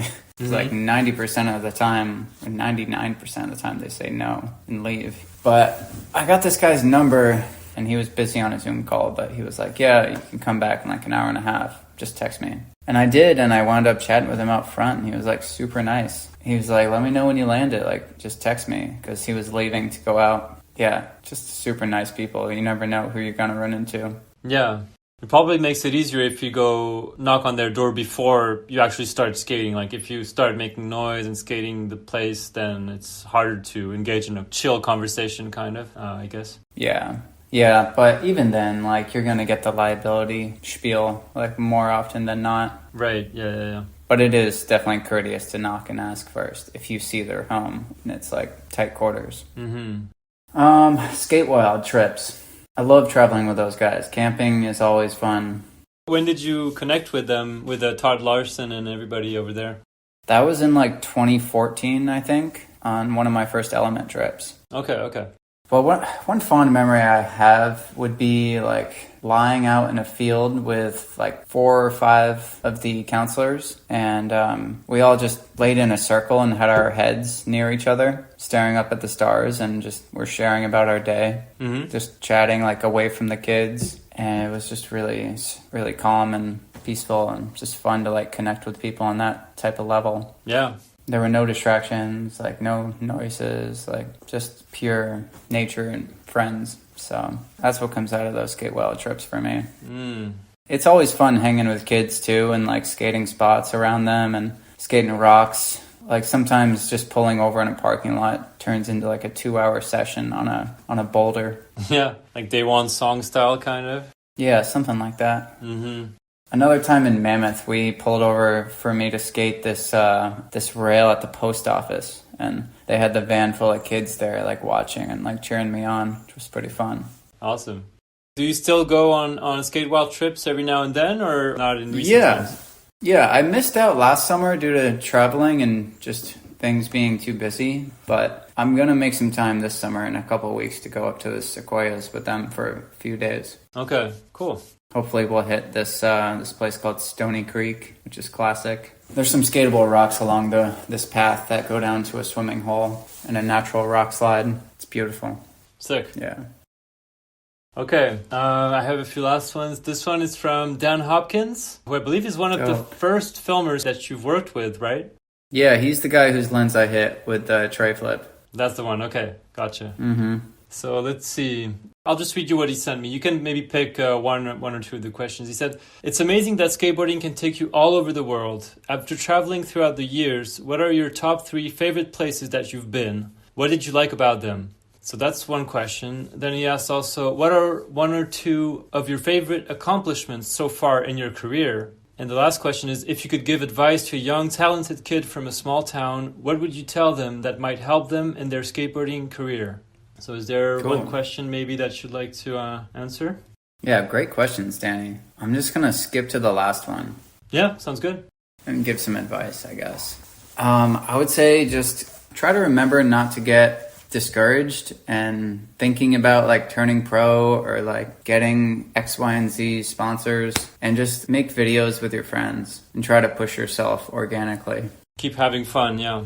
Yeah, like it's okay to go back for a trick like 10 times if it's feeling fun to you. But also at the same time, like if your toe drags a little bit and you really don't want to do it again, don't let anyone tell you otherwise. Like it's easy to like rely on your friends for feedback on footage, but there's definitely comes a line where you need to draw it and just either be happy with it or don't be happy with it. Even if everyone around you is like, no, it's fine, like looked good. And if it didn't feel good to you, like do it again. Yeah. I've been learning that like kind of still more and more. Yeah, trust your instincts, right? If it didn't feel right and like the filmer says it's cool, like don't listen to him. Yeah. And vice versa too. If like they're telling you to do it again and you don't want to, like don't trip. Cause yeah, there's always like more days and life is short too, but yeah, skating can go on for a long time. Absolutely. So yeah, do that and take care of your body, eat well, don't do too many drugs.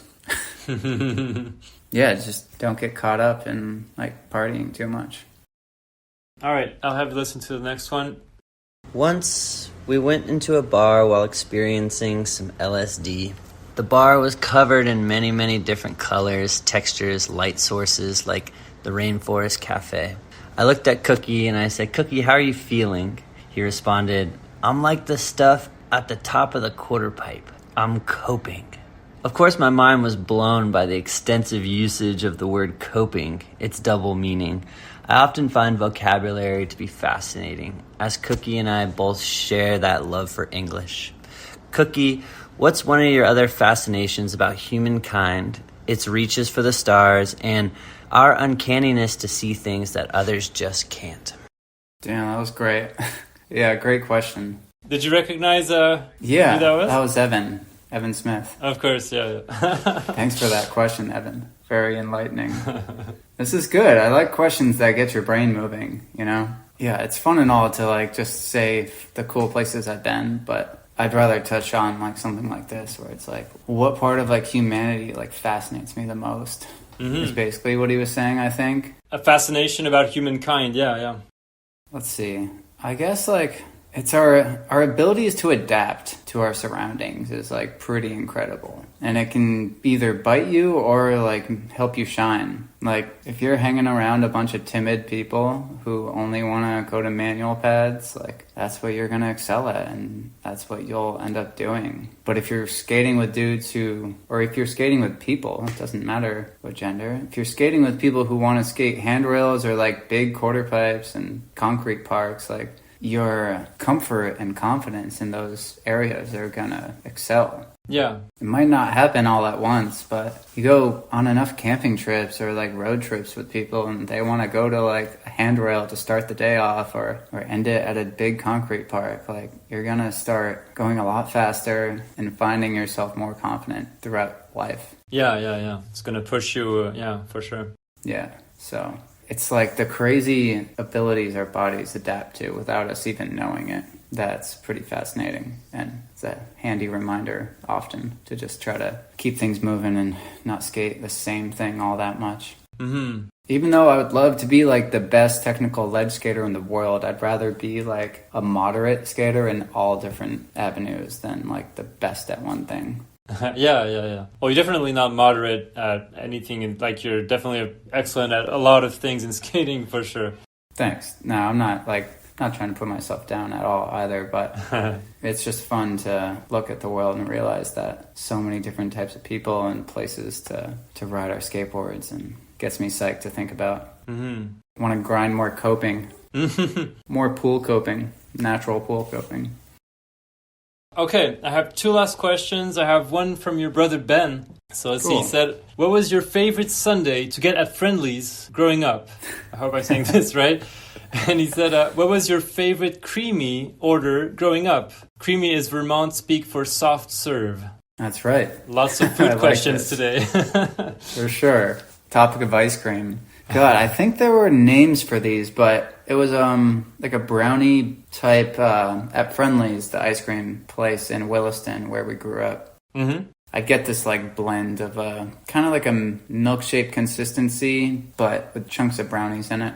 It had a crazy name for it for sure, but we'll just call it the Brownie Blizzard. Brownie, okay. I'm stealing that from another ice cream place, but it's what I got. And my favorite creamy was probably just straight up maple. Mm-hmm. If you can find a good maple creamy in Vermont, it's going to be good. As a little kid, I think I was throwing rainbow sprinkles on it, but as I have grown older, I just take it classic as is. Okay. Maybe a black raspberry twist if that's an option. But if we're going to get super technical, I would go Palmer Lane Maple Creamy. Final answer. Which is a maple company out of Jericho, Vermont. All right, let's finish with this last one from Chris Whitaker. So I think he took a lot of photos from your early days in Vermont, right? Yeah, and also in LA too. We lived together for years.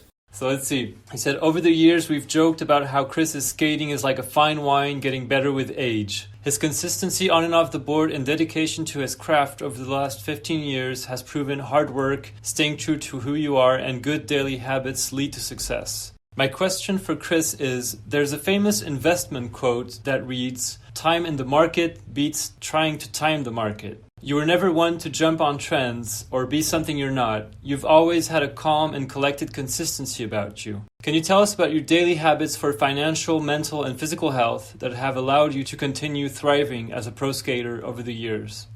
Damn, that's great. Hell yeah, Witta. Thank you. That was a big compliment. Appreciate you. Yeah, the questions.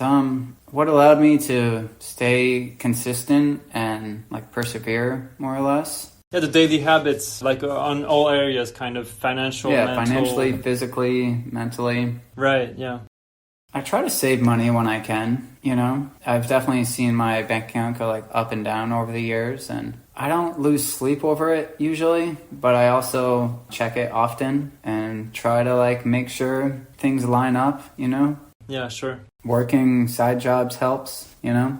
I don't think I've ever like really been in debt, so I'm grateful for that. I didn't go to like a big university, so I didn't have like a ton of expenses on my side other than just living and bills, which is enough to definitely put you in debt as is these days. Sure. But I hear just horror stories from students, friends, and whatnot, so that's helped on my side.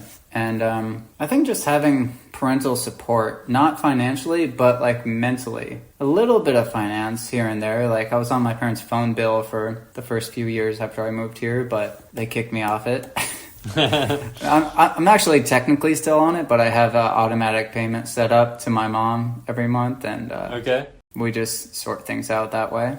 That's one thing too. It's like I have decent credit because I pay attention to my credit bills and make sure to pay them on time. It drives me nuts to see like the numbers get high on a credit card. Yeah. Obviously for anyone else too, but I don't know. I've never really had a huge like shopping addiction. I thankfully get free clothes and skate materials, so hasn't really held me back that far. And when I wasn't getting free stuff, I was getting hand-me-down stuff or going thrifting and just trying to be crafty with things I purchase. I spend the most money these days just on groceries because I've been trying to eat more at home and like buy organic vegetables and stuff. And that shit adds up too. Yeah, for sure. But it makes you feel better and definitely equates to like more productivity. So it's well worth it. That's an investment right there. Absolutely.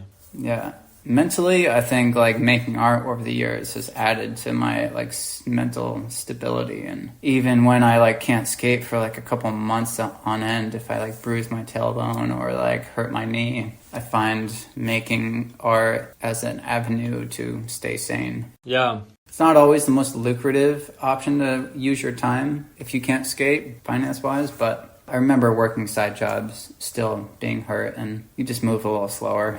Yeah. But you could still function, like as a barista. I didn't have to I was still able to work usually, even with like a knee or ankle injury. Right, yeah. You don't need to move around too much. Yeah, maybe not in the first like week or two, but they would thankfully understand my situation and give me some time off, and then you come back to it. And I think I covered it there. Like art for the mental, food for the physical, and financially just like paying attention to... Yeah, making sure your debt doesn't add too much. Yeah, exactly.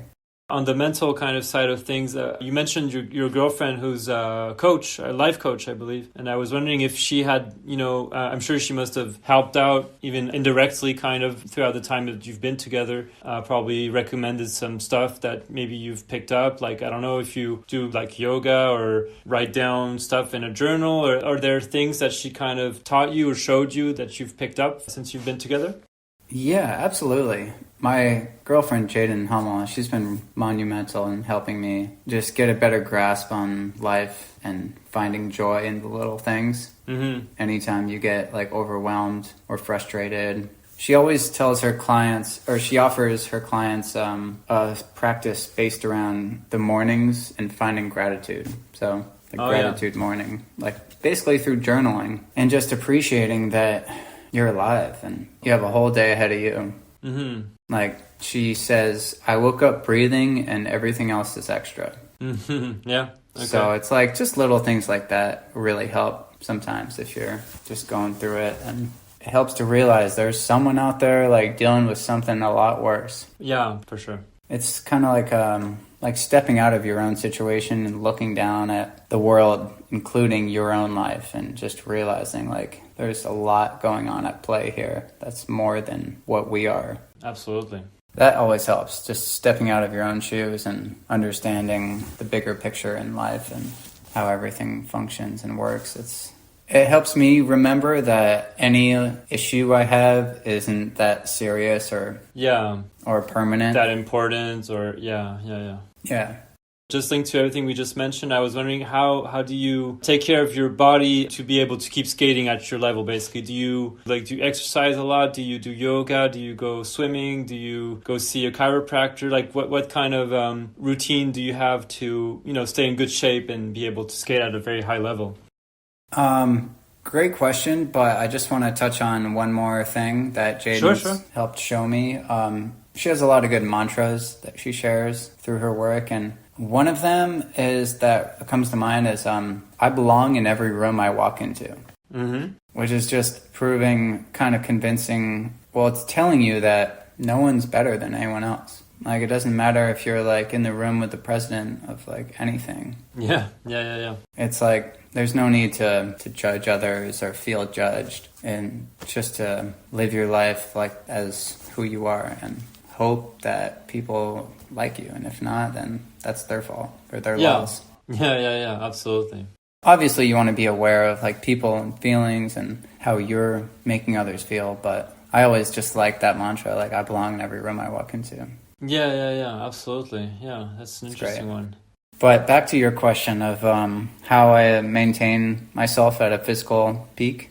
I try to just skate as much as I can, honestly. And when I can't, if I'm hurt for like a month, I'll create a workout routine for myself that caters to what is injured, even if it's just walking. I know walking is like really healthy for you. Yeah, for sure. I'm not huge on running, but I like going on long walks.